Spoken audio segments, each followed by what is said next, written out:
If you walk through the garden, you better watch your back.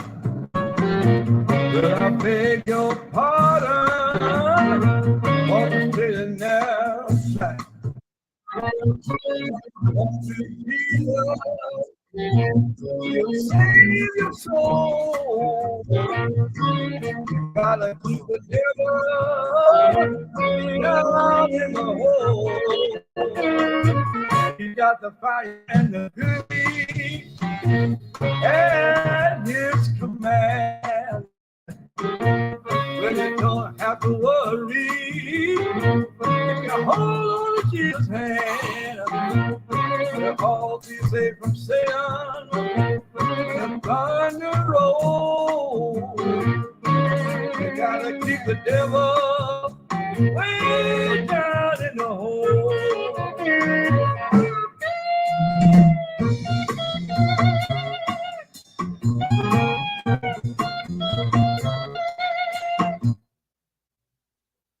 Salute, salute. Salute, salute. If you can hear me. If you can hear me. Salute, MacDeath. Salute.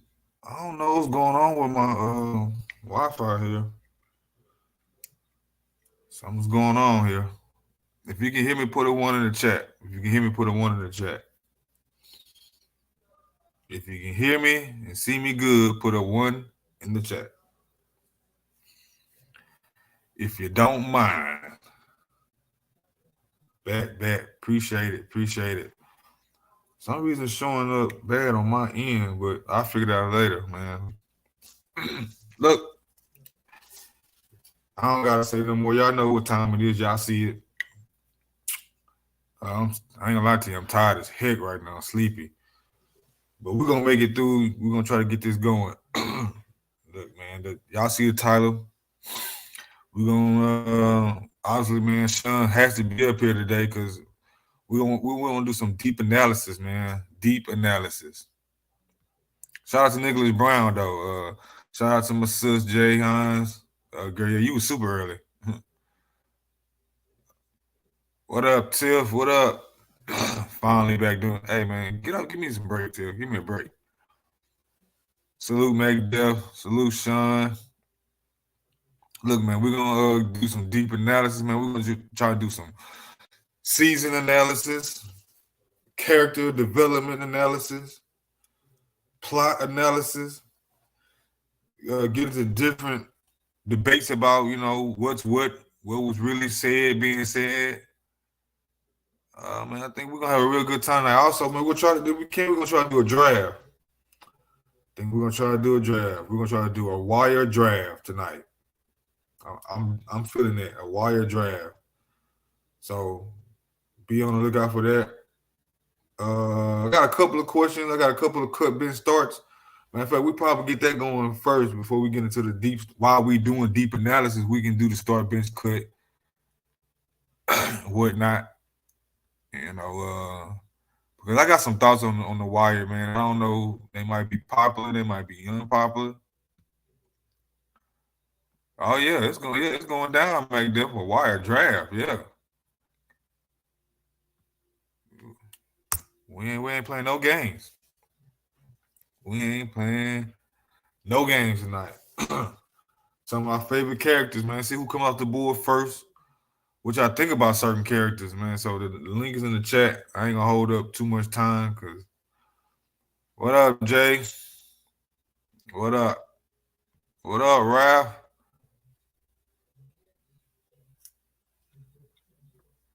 Salute, Sean.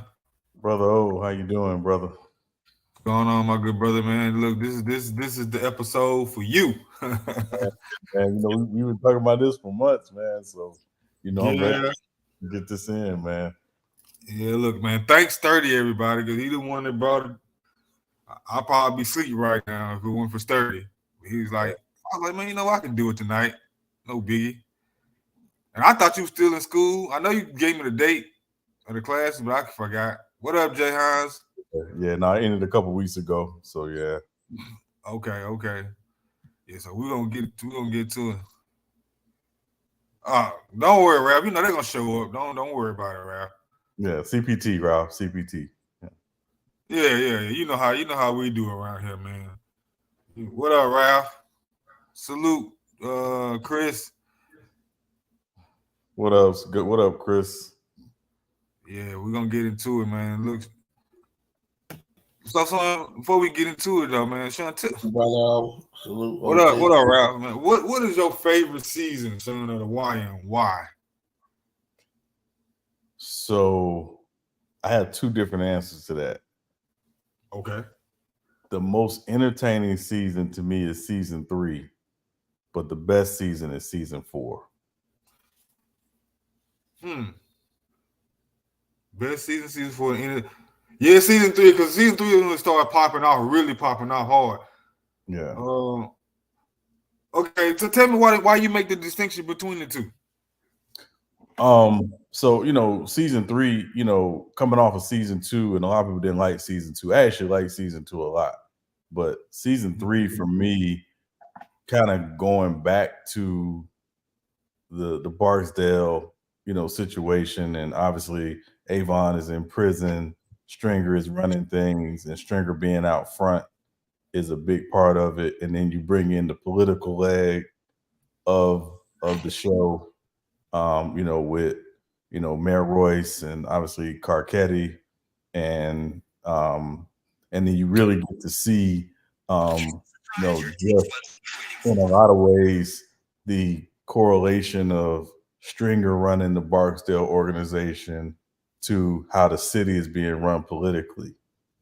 And a lot of things are going kind of in, behind the scenes and, back door or whatever, that mirrors very much the same thing with, with the city and how the city's being run. So, you had that element. And then obviously, one of my favorite characters is Bunny Colvin. You get introduced to Bunny Colvin in season 2, but he emerges in season 3, obviously with Amsterdam and that storyline. Yeah.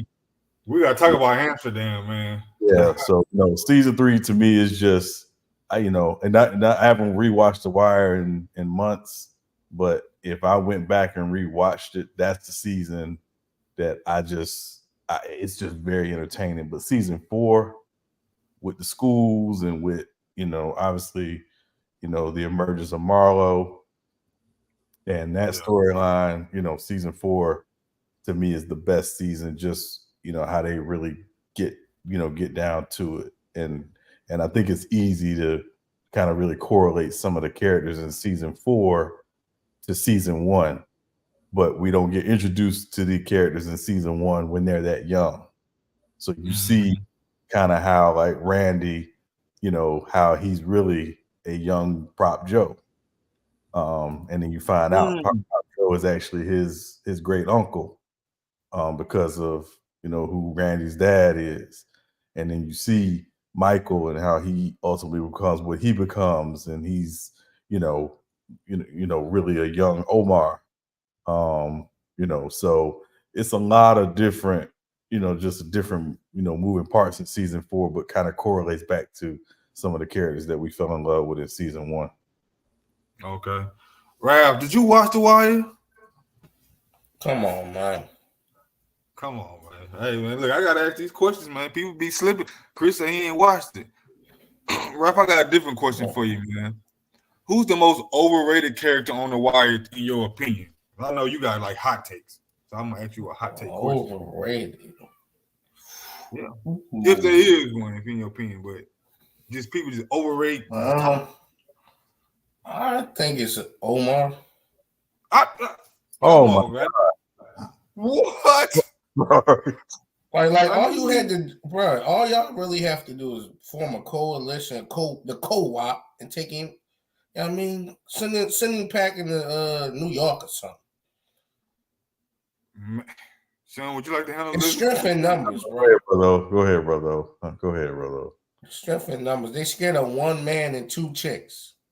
Hold up, but you said they should create a co-op, but they did create a co-op. They had a whole co-op. But not for him. I mean, look, he was a problem, but he was a necessary problem.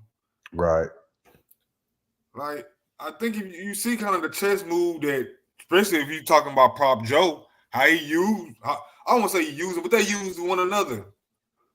Yeah. And look, Omar was just a necessary evil, I believe. You know what I'm saying? Right. If you want to call it evil. Is he like isn't he like Batman? No, I wouldn't say that.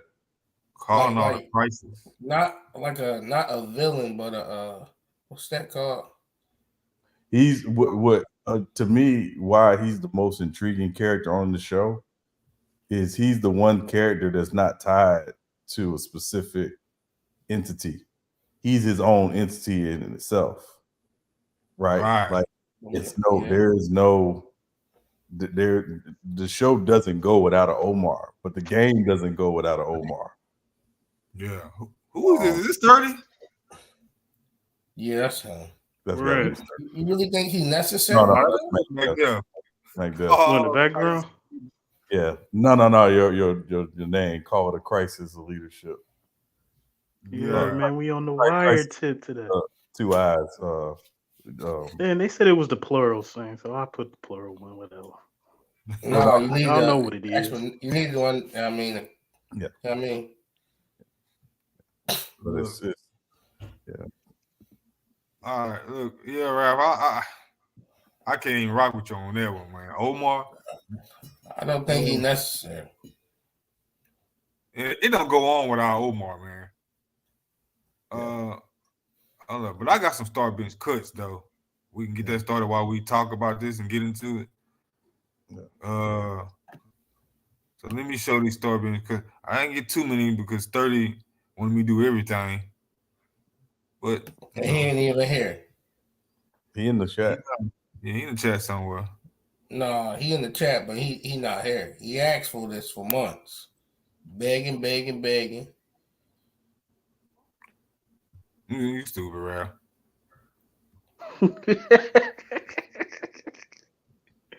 Man. How y'all been, man? It's been a minute, bro. What's good with y'all? What's going on, MacDuff, man? Hey, can y'all see it? Yeah, Yeah. Good. Mhm. All right, man. I Look. know who I'm cutting. Now we're gonna do some analysis on this one too, because I want to see where y'all go with this one. But let's go ahead and start off start bench cut, man. Like, what's the deal? Why you couldn't? What's Who the question? Just start. Okay, well look, who is the most feared out of these three, in your opinion? So we can start going back start and- bench. We can start bench Yeah. cut it as this start bench cut is based on who is feared the most. You know what I'm saying? So go ahead. I'll go first. So I like Omar. He's one of my favorite characters in Marla. They like my two favorite characters. But if we going off who was the most feared start bench cut, I'm starting Brother Mazone. I'm benching Omar and cutting Marlo. Brother Mazone was the most feared. No, he was one man. He was a one-man army. To me, Prop Joe, he didn't even want to go up against him. And even when he got shot by Omar and they heard that he ran him out of Baltimore, he came back for Stringer for what happened. So to me, his reputation and everything. So I'm taking Brother over everybody. Okay. Sean, what you got going on, man? This is an easy one for me, brother. Oh, I'm starting Marlo Feel you. Ooh. because unlike Omar and Brother Muzone, who have a moral code, Marlo has no moral code. He is sadistic. Literally. Like, think about when Omar and confronts Brother Muzone because Stringer put him on, and Omar realizes like, hey, you know what? This dude didn't do what I thought he did, and he, pulls back. And Brother, he doesn't believe in unnecessary killing or Any of that other stuff is very Mhm. much it's just about, you know, business ultimately for him and the business that he is in. Morrow, on the other hand, he is cold. There is nothing he does not care. And he doesn't care who Yeah. you are or what you're about. If you say or do anything bad, I mean, like someone, you know, it was an episode when, you know, someone called Marlo excuse my language, called Marlo a dick suck, and all that. You're not even sure whether or not the person actually said it, but because it was out there in the streets, the person had to go. That's how Yeah. Marlo My is. name. Yeah, Marlo is the worst, and also the psychological piece for me with him was how, you know, he carried his business. At least when you look at the overall show, and I know we're not talking about, you know, Prop Joe and Avon, but there was a civility with Prop Joe and Avon in terms of their business. Yeah, they did their dirt, but with Marlo, there's no civility. And that's why when he's, you know, introduced in season 3, you realize that this game can't be civil as much as they're trying to make it civilized with the co-op and Stringer and Prop and all that. No, Marlo is what the game is, and he takes that to the nth degree. So Excuse me, sturdy in the back. it's Marlo for me, without question. Okay. So he's starting with. So who couldn't? Who not making his? You know, who you couldn't? Yeah, who'd you bench and cut? Who I'm benching Omar. I'm cutting Brother Muzon. Oh, okay. Yeah. Brother Muzon is all the way out. Dang.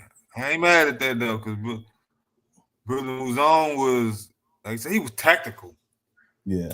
And he didn't. He was more just about the transaction. You know, Right. you gave him something to do, he did it, and he was Right. good at it. You Right. know, a great hired mercenary, as they would say. Yeah. Look, like you said, there was no sadisticness to his behavior, other than he was just a feared brother. Yeah. So I ain't mad at that. I'm good with that. Who is he? Yeah, he ain't last long enough. Who ain't last long enough? Renegade. I think it's my Brother Muzon. Yeah. Oh yeah. He was on Yes, there. who will be better? What's going on, Sturdy? What up, Sturdy? All right, Rap. Yeah. Who you cutting? I'm doing mine the same way as Sean. Like he said, Marlo's a crazy dude. So is Omar, but yeah, brother Zone, he only about business. So like if he ain't got no business, he out the way. And them two, they just in the streets wilding out. So I do the same way. All right, so Brother Muzon is cut out of here. And you say you feel Sturdy. What you got, man? Who this is based on who's the most feared? I'm starting Brother Muzon, benching Ooh. Marlo, cutting Omar. And the reason why I'm doing that is because the most experienced gangster in the entire series, Pop Joe, one of the wisest. That was the only guy he did not ever try to run game against. Brother Muzon. So for that alone, I'm gonna have to pick Brother Muzon at the top.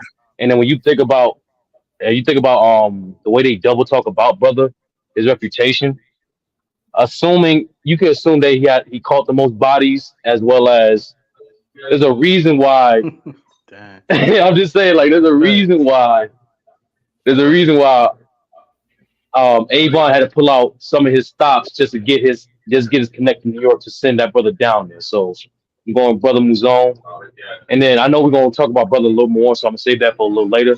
Then Marlo, like Sean hit it on the head, no more compass, no just pure focus on pure ambition. And for a man like that, especially in the game that the Wire plays in, that's the most dangerous person on the show.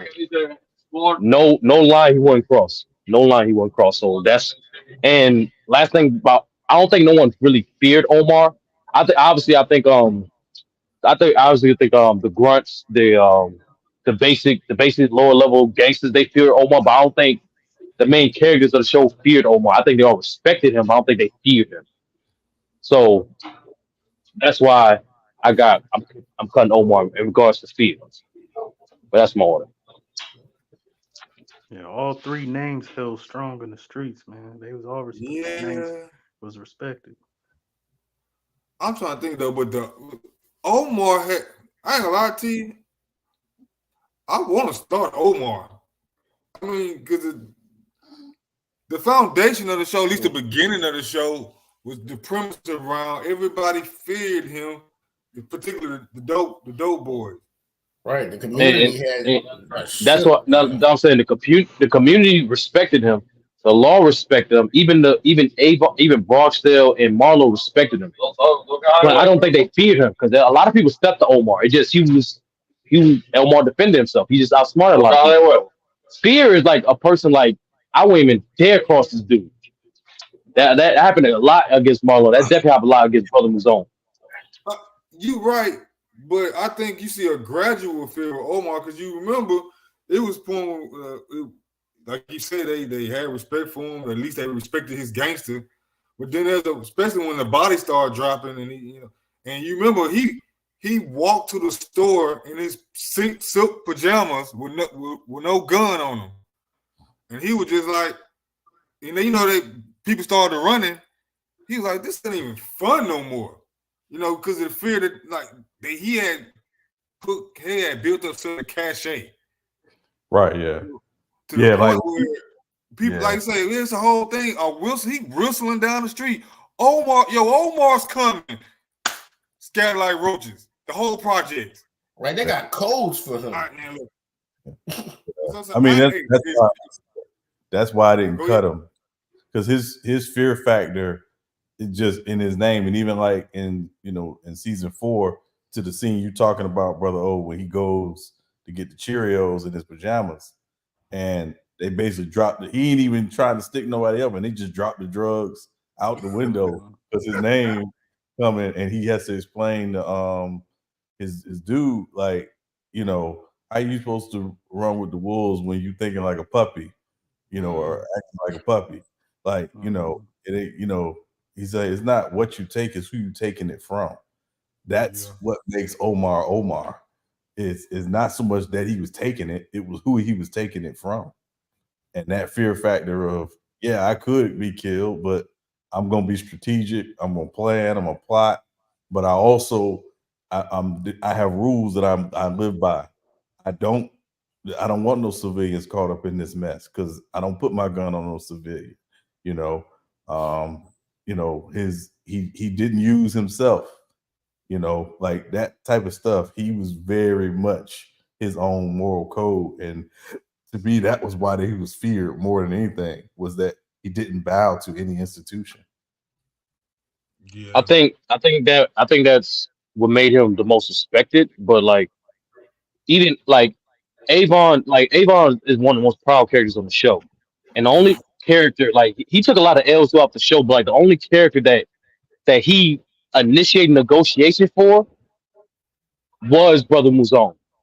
Even though he had few with Omar, he had few to Pop Joe, but the guy Omar, the main dude who's not afraid to go to war with anybody, that's the guy who's like, all right, we gotta sit down and talk about this, all right? Like, how can we fix this? This is business, right?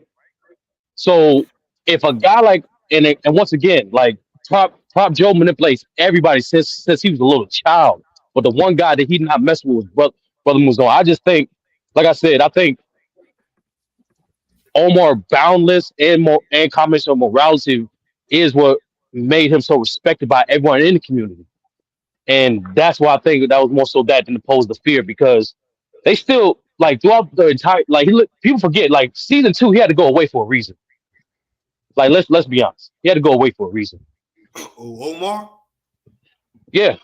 Oh, yeah. He went to New York for a minute. The police after Weebag got him. Yeah. Weebag was a fool. Remember throughout season 4 too, there was a bounty on his head. Like, but then he had like a handshake agreement with the police because he didn't want to drop no more dropping bodies. No, that was later. That was later. That was later. Season 4. Oh, when he Yeah. season 4. got Man, that was arrested. season 4. Yeah, when he got arrested and Bunk got him out, got him moved, and then got him out because they had, Marlo had framed him basically for shooting the chick that was delivering the snacks and stuff to Old Face Andre's spot. Yeah. Man. Man, Top if we 5 have a coldest wire scene. draft, I'm gonna win. Jesus, man. Yo. That's one of the Oh, yeah. coldest scenes in the Yeah. whole series, man. Cold. What? When What scene you just said? yeah, when Marlo basically sets up Omar, after hitting him at the poker game. Oh, That was a okay. cold scene too, boy. Hey, I don't know how to play cards, but I know these 4-5s beautiful. Yeah, Hey, yeah, they had some cold lines, bro. yeah, and then that same scene when he has the line, "Money ain't got no owners, only spenders." Like, Yeah, that's one of the famous quotes. A lot of quotables, man. Too many quotables to count. quotables. I tried to put a quotable thing together and I ain't get to it, but maybe I'll try to get to it. Maybe I got one here. There might be a part 2 to this stream. Is all I'm gonna say. Oh yeah. Oh yeah. So there's some quotables right here. Do you know which quotable belong to who? Well, the first one should be pretty easy. Yeah. I know that. This one I know. You got it though. Go ahead. Yeah, the first one. Well, are you asking a legit question or like we just saving that for later or something? No, go ahead. Like, can you match the quote with who said it? Oh yeah. Oh, the first one. First one is damn. Hold on. D. First one's D. When he's explaining the chess scene. That's the first one. D. Yeah. The second one, the most important character in the show to me is Bodhi. Oh yeah. Oh, we're gonna talk about that. We're gonna talk about that. I know who that is. Yeah. And the third one, well, I don't know. Oh, that's who want to take that? MacDuff, you got that? Hold on. I know this. I just got done. Hold on. Yeah, oh, that's my boy Slim Charles. Yeah. Yes, Yeah. Okay. I know. Said it to the Brody. Right when he told him I'm working for Pop Joe now. Yeah, I had to get a picture of it, but yeah. You know, sometimes you gotta say it in the same voice of that nigga. Yeah. Gotta damn near act it out. The thing about the old days. They the old days. Is the D quote more iconic than these two up here? I know we got more, but the D quote to me when he's explaining chess to Bodhi and to Wallace and how to play chess and how he's making it relevant to what they know, which is the game. That to me is a very powerful scene. Like just the whole way he explaining how the chess pieces move and liking it to Stringer and to Avon and to the Stash House. Like that scene is to me it embodies what the show really is. Yeah, I said this to Sean. I said this to Sean earlier. Like to me, there's a lot of like things and different connections that The Wire has, but like there's like 3 to 5 like key quotes that's like consistent nearly every episode, every season, and these chess analogy is one of them. Yeah. And I'm not gonna spoil the others, but I'm assuming it's a quote that's gonna be later. But like to me, there's like 3 to 5 quotes that's like consistent throughout the whole show. Yeah. I ain't really got no more quotes. He's not. Yeah, I just said it real quick, just from personal note about the chess scene. I was trying to talk my mom into watching The Wire because she had never seen it, and I showed a clip from the chess scene, and she was like, "Okay, I think I can watch this." Yeah. That's one of my favorite scenes, especially in season 1. And I think, and for whatever reason, I think that's when season 1 to me started really picking up. Yeah, because the first couple episodes in season 1, like what I'm sorry, brother, because this is my I love talking The Wire, but yeah, The Wire to me is like slow cooking. It's like smoking meat.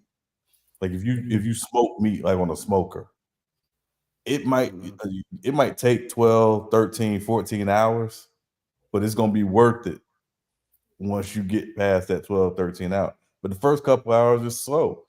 Season 1 is like that. The first couple episodes is not really trying to entertain you. It's trying to draw you in. It's trying to get you and make you intrigued. But by that third or fourth episode, it's like, okay, now they got something here. And now you really want to see how this thing goes. Because it goes against what the typical shows with cops and criminals is about. It's let's do a quick investigation and let's get to the chase scene. The Wire don't do no chase scene. It ain't no chase scenes like that in The Wire. It's not that at all. Yeah. And maybe like 1 or 2, maybe 3 or 4. I don't know. 3 or 4. You count that? Well, that's a chase scene when they was telling Avon, and that's when he turned around and gave him the finger. Right, yeah. But is it really a chase, or is it just them? Because they were just really trying to ID him, like, oh yeah. It was a chase. It was a chase. I think it's a chase. I mean, yeah, okay. It was, but it wasn't. Yeah, right. But then, And at the end, Avon was just having fun at the end of the day. That's what I'm saying. If it was just trying to ID him and investigate him, why if they blew their cover? I mean, that was like, remember that's when the Western District tried to take over the investigation. It was sloppy. They were trying to chase the lead. That's why, like, I get what Sean's saying. They didn't try to chase to capture him, but they did try to chase to identify him and what he was up to. Yeah, and even McNulty says it in the scene, like, yeah, I don't need to know what he looks like. He ain't gonna have no drugs or nothing on him. So why are we going out trying to go after him? You know what I mean? Like, that was the whole thing. But it was that old level of investigative and police work that they were still trying to do on a case that didn't require that. And I think that's what that scene really embodied ultimately. Yeah, IDing, that's it. They're not trying to pursue him. Yeah, now this is the thing though. The chess scene is still. I think that is The Wire. You could take the chess scene and put everybody in place on the chessboard, and you just watch the pieces move, man. I think that scene is just iconic. That embodies The Wire. Sean, and when D was alive, what was his chess piece?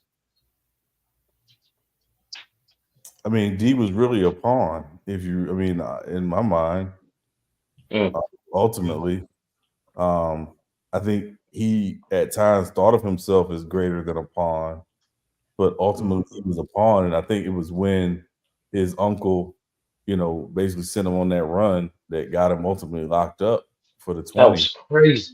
Yeah, we gonna talk about that. Well, I think D he pretty much tell you upon at the end though, when his anger and frustration with this whole thing. Yeah, he didn't want to talk to Avon no more because he felt like I've been used. I mean, he didn't use those words, but he was just like, I don't want nothing to do with this anymore, because I think he came to a realization that this is just a constant cycle. First of all, the family dynamics is messed up. Mm-hmm. And then and I think once he killed old boy, his youngin, not Mike, Wallace. Thank you, Wallace. Mm-hmm. See, I think that's when what the fuck is Wallace? We just all pawns in your little game, right. So yeah, I agree with that. Go ahead. To be honest, brother, like, and to answer your point, I think when we first started, right? We first saw him in the courtroom. I think he had a position of a bishop, right? No, not a bishop. Not a bishop. I think he had a position of a not a knight, because knights are like the muscle. I would say a bishop, because remember, he had one of the towers before he was sloppy, right? Before he killed old boy. Right. And I think over constant mess ups, like going to the sandwich shop when he getting robbed by Omar. Now, when the count was off the first time, and then Stringers reduced him, like he demoted himself through a constant series of mess ups to a pawn. I think they was trying to groom him to be the next king. Right. Yeah, that's a fact. Do you? But I got a question. Do you think he would have snitched Oh, D? while he was in jail? No. Hell yeah. No. Sean. I Hell don't yeah. think You would have. Oh, hell, Sean. He was not. It's a lot. That's a lot of He Sean. time. He was not. Sean. He was not built. He was not built the whole 20 years. Stringer was right on that. He was not built the whole 20 years, No, D was chilling. bro. He was on drugs too. I don't know. Like Brody was right. Yeah. D heart pump Kool-Aid, bro. He wasn't built for the game. You really think he had the heart to hold 20 years for something that he got second thoughts of doing anyway? I think But he took his time, but at the end, he was taking his time though. Yeah, Right. I think he. He he looked like at first he was going to snitch. No, at first he was going to snitch, and then his mom literally like she did some foul shit. She convinced him to take the 20. Before that, he was like, "Fuck you, I'm about to start a new life." But hold up, but why was he snitching though at that point though? Remember, he was frustrated. He was frustrated with Avon and Stringer because they killed Wallace. That's my point. That's the only like if they would have left Wallace alone, a threat of snitching wouldn't even been there. Like he was going to. Bro, there was Wallace had to go, brother. I'm sorry to say that. It's strategy, but like he had to go. No real talk. He was snitching. It was a Wallace was talking to the police. How you feel? Bro? Yeah, he had to go. What up, Lou? Dang. Yeah, what? What's up, y'all? What's good, Luke? Salute. I want to talk about that part about the chess pieces thing, right? Yeah, go ahead. Sean was right about that, and I'm gonna tell you what I kind of got from it too. Everybody, because when you ask that question, you say, "What's chess piece?" They all pawns. Everybody in the show was a pawn. The knights, take it out however you want to take it. the knights, that's the police. The rook, that's the politicians. The bishops, that's the media. Right? I mean, I'm just, any way you want to do it, right? Nice. But everybody, all the people there are pawns. Right? So it's like that, like D will never be a knight. You see what I'm saying? He'll never be a bishop. He'll never be a rook. The only place a pawn can be is a king. right. You see what I'm saying? Yeah. I like that. I like that. I like that analogy. I never looked at it like that. I mean, Now the queen, now the queen, that's a little tough. I'm gonna have to consult Sean on. I don't know who the queen will be. I might have got it mixed up. That could be the government. Mayor That could be the FBI. No, That could be we gonna work it out. I don't know. We're gonna work it What's out. the mayor's name? Carietti? Carcetti. Carcetti. Arcady. There's only been 2 mayors. Well, technically 3 mayors, but like there's only been 2 mayors. Carcetti and Royce. black dude. Boys, yeah. I mean, I think D said it best. Like, or Stringer really, in season 1 is the queen because he is Right. Okay. Yeah. He's the get shit done piece. Yeah. Yeah. That's yeah. You're right. That's who it is. That's Yeah, my point. But I think if we were thinking about it in terms of the other institutions, like who is the get shit done piece, at the police department, to me, I'll be honest with you, is Rawls. As much as I hate him, is probably Rawls. Yep. I could. Rawls is the knight. He's the knight of the whole thing. He's the knight. Yeah. Yeah, he was the commander, right, or the commissioner? Not commissioner. He's below. He's high enough to where he got enough districts. Wait. Hold on. Rawls is the best. Is the king of the? No. No.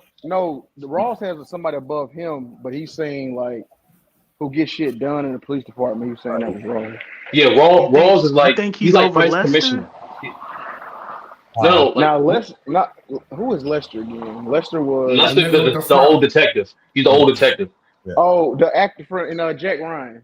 What's the No, actor that's name? No, that's the other one. That's Bump. About the one with the fro, Lou. That's Bump. That be Oh, the fixing old shit. head. The old head. Yeah. Yeah, the old head. Yeah, that was Yeah, quiet. That was he got hella with, quiet. He got with D's girl at the Yeah, end. with the stripper chick. Yeah. Yeah. He has like one of the more, I think, iconic lines. Everybody was giving D girl. Yeah, well, No, I agree. Oh, go ahead, Sean. Go ahead. My fault. no. I was saying, no. He when he says when he's explaining to Pres Beluski, and I Mm. want to say I think it was shoot It was in the office. I think. No, it wasn't Carver. It was the other dude. It was the new guy. Yeah, thank you. And he's basically explaining why, Sitnor. He's explaining to them how all the pieces matter. Like, Yep, and that embodies They do matter. Yep. every Another single thing quotable, that another matters. great quotable. that's one of the staples, brother. That's one of the that staple chess quotes. quote. Yeah, Yeah. All the. Yeah. Oh, sorry. Yeah. My bad. Yeah. Yeah, I liked all the No, police. no. I'm you know gonna what? say, every character. brother, I'm just say the other staple quotes. There's the chess. There's all the pieces matter. There's shit always rolls downhill, Yeah. and the last one is it's funny, and this y'all might laugh at this, but it's the F word, it's fuck, and that word means a lot of different things in the series. Hey, you A know lot of what's different funny? things. I never You know picked- I never you know picked what? up But you skipped the famous No, quote, I know though. I know what 30 saying because like you remember when they went to that girl who got shot and they didn't say a word. All they was like fuck, Yeah. fuck. They Mhm. just kept saying it Yeah. over and over. That's all they kept saying, but it meant different things in every different moment. Yeah, nah. But you skipped the most famous quote though from Oh, Omar my, Little. yeah. No. You could say that. I was gonna you say come for the you talking about the one if you come for the king, you better not miss. Yeah. no. I think it's all in the game. It's all in the game. Yeah, that's Oh, yeah, that Yeah, was, yeah, Every a lot every of people everybody use said that that. one though. no. The But game. brother, The like, game is yo, the game. That's the game is my the game, no. all in the game like that. Like every Oh, what you infrastructure said? My have their name is my own name. rules. Yeah, that's Marlo. Yes, Marlo. That's My another name. great quote though. My name is my name. Don't play with my name. Yeah. Hey, remember when I made that diss And- track? I had that in there. The reason why I say that because what Sean was alluding to, like the show is about infrastructure, how it could test your morals and really test your morals as an individual, right? And I think for each individual structure there was its own set of rules and hierarchy that just like a chess, like each one had to play a role. And that's why I think the game is the game, because at the end of the day, no one really there's only a few that really wins. Everybody has their own part to play in. I got a question. If Brother O doesn't have another Go ahead. Hey, but Lou, before you go, hey Lou, did Yeah, you see go the first start bench cut? Throw it to me. It was based off fear. It's based on who was feared the most. Ooh, start bench cut. Don't forget your question, man. Yeah, don't forget the question back there because I'm gonna try to throw it out. All right, I'm cutting. No, you know where you gotta end with cut because that nigga will get mad. So let me. Do what you want, nigga. Do what you want, nigga. No, you're right, but you know, cause he'll still start a debate. You know what I'm saying? All right, Do what we you all need, had bro. different ones. You good? Yeah, go ahead, man. There ain't no wrong answer. Omar was a snitch. He was fucked up, Lou. He didn't even snitch. Like it's fucked up. He lied. He lied crazy. He lied. He What about lied. that? Snitch. He lied. Snitch. Yeah, Right? he He lied. lied. He lied on oath to snitch. Yeah, I No, did you're it. right. You know what? So that actually negates it because he committed perjury to get them. Okay, I give you that. All right, this is tough, man. Hey, man, go. I was trying to I mean, I guess I'm in that shit. Y'all get dude, what? Hey, Mac Dell, I'm gonna ask you a question, bro. All right. You can hold on that. We gonna spin the block on that, bro. All right. So my question is for the panel. Yeah, brother. As we talk, you can correct a few ones too, because I can think of a few. Facts. So my question is, if you could pick one season from The Wire that embodies The Wire from beginning to end, that tells the whole story, that to the most maximum that it can, what season do you think did that? This for everybody, just for Lou. Just for everybody. Everybody, Okay. I guess either the first one or the third one. Why is that? I mean, the third one, everything kind of you kind of see Stringer not really. I mean, hold on. Well, no, I'm sorry, because Sean made a good point earlier. I'm gonna tag team off what he said. You know how they had to. Well, one, The Wire, right? They had to elevate what they were doing and investigate because they couldn't do that. Beat everybody ass. What are drugs at? Nah, crime had evolved, and so the police got evolved. You know what I'm saying? And that's kind of what it's in some ways about. I guess 3 kind of does that too, because even though they even found another workaround, you know what I mean? So they just kept it. And those were the 3 I saw. So I ain't seen other seasons, so I don't know what I can go on for. I'm gonna say it's between season 1 and season 4. Season 1, you get a good essence and theme of the entire series, and it lays the foundation for every character. But season 4, it gives you the full cycle of each major character. A lot of people don't know, like, the kids represent the they represent the prequel of the main characters. Mhm. You know what I'm saying? And it's like Sean said earlier. It kind of shows you how a guy can become an Omar, how a guy can become yeah, I would like Sean. What could how a guy can become Bubbles, how a guy can become Right, yeah, exactly. a Bunny Colvin. But like my question to you, Sean, like now I'm thinking about it. What character would Randy become?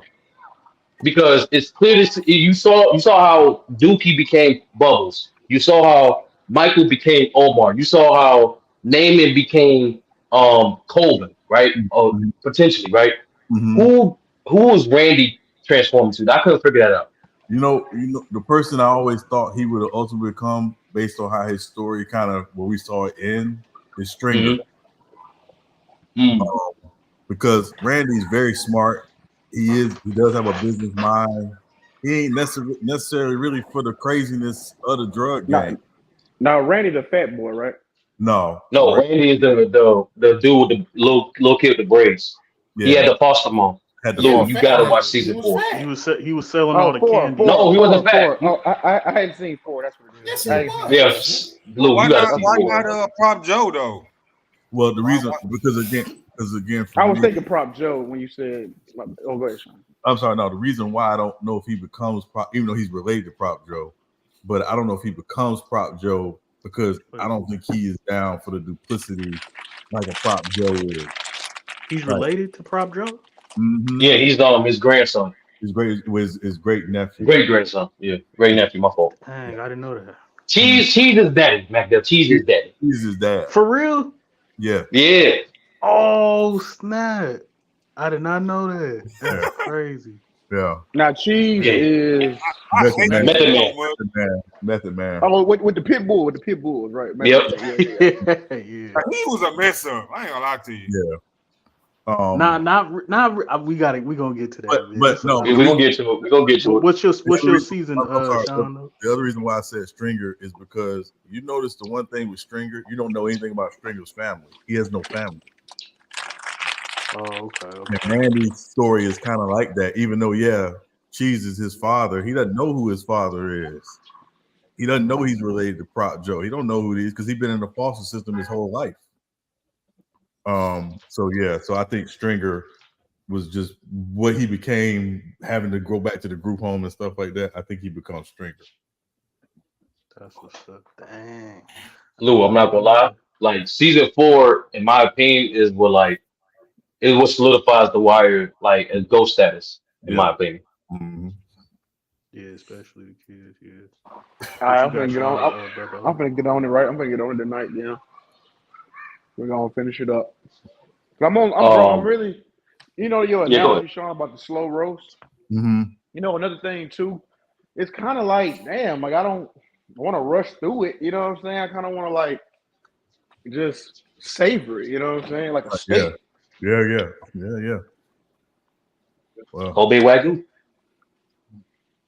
But I'm cool. I mean, I ain't nothing wrong with that. Keep in Season mind, we're gonna try to two find the NBA player equivalent to these characters. Oh, later on. by the way, I'm gonna go ahead and throw my start bench cut out real quick. All right, Let's get it. I'm starting Marlo.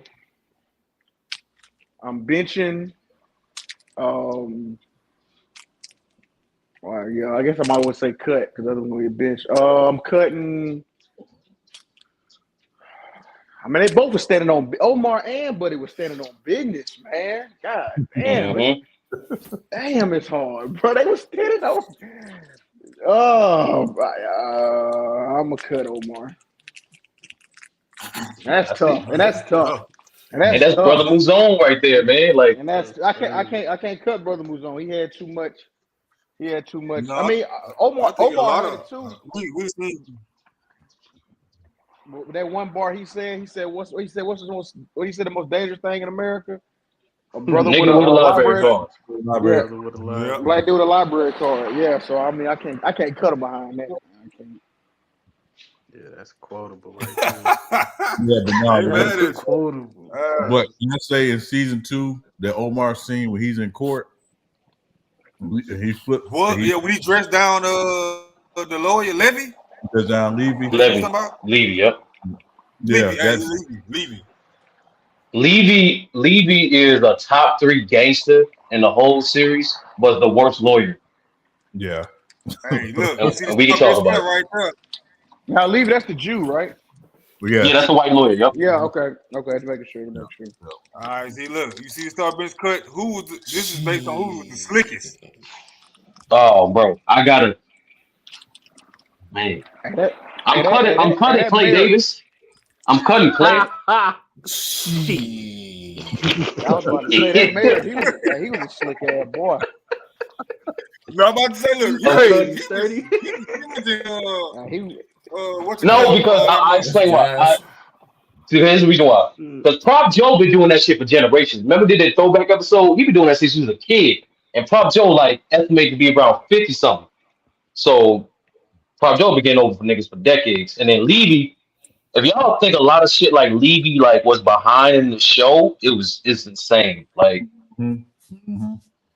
like I'll give you a perfect example. Like Nah, I ain't mad at that. so him and like Levy will have a bunch of conversations with the cops, right? To help temper certain things, like to keep certain headlines in the streets, right? So Levy would literally like hand over guys that didn't even do crimes to police to help their numbers. Yeah, that's true. Dude, I do the time. Fuck it. Yeah. There was a time that, like he had like, crash there was- dummies on.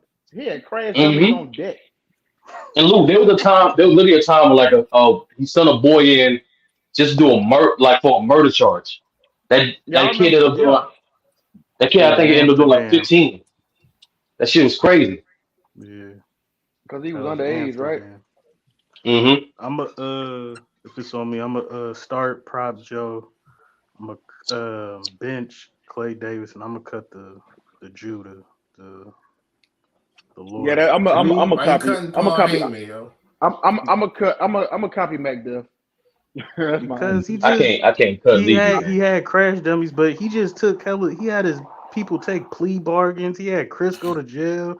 Like you know what I'm saying? He was just taking pleas and Bro, that's the key. a whole bunch of stuff. the Like he was just in it for the organization money. He that was like, wait, checked, racist to me, man. I didn't No, like What? I he was gotta just stealing black man's money in the crime game, man. He wasn't no real lawyer. He wasn't no Johnny Cochran out there, man. this, Yeah, he was. yeah, Go ahead, Joe. this is gonna sound crazy. I'm actually cutting Prop Joe. Whoa. I'm cutting Prop Yeah, it's Joe. gonna sound crazy. Hold on. What? Hold on. Break it down. So of these 3 characters, he's the one that obviously didn't make it. But also the issue with Prop Joe compared to these 2 guys was he was trying to civilize somebody who wasn't supposed to be civilized. And Yeah. Marlo. Marlo. Yeah. Oh wow, this cat just got in here. What the fuck? and Yo. and the way Clay Davis played Stringer and bled him Yes, bled him. and lived like I can't cut him, man. Even though he tried to get, he did try to get Slim Charles to take him out. Yeah, To, but to be honest, Sean, I chalk that up more so to Stringer Bell being a sucker than Clay Davis like fishing him. You know what I mean? Because you notice with Avon peak game from Hey, the first meeting. Dugato? yeah, Yeah, yeah, Saki. but even then, Okay. Lou, even then, Sturdy, Clay didn't just bleed Stringer. He bled Royce. He bled Mm-hmm. Eddie. Mm-hmm. He's bled a lot of people and still walking around. So he's a different type of dude, man. I mean, That's Mayor John Street, Sean. Huh? That's Mayor John Street. Remember him from Philly? Oh yeah. Yeah, I know the name. Yeah. So I'm actually on this one. I'm actually Hey cutting man,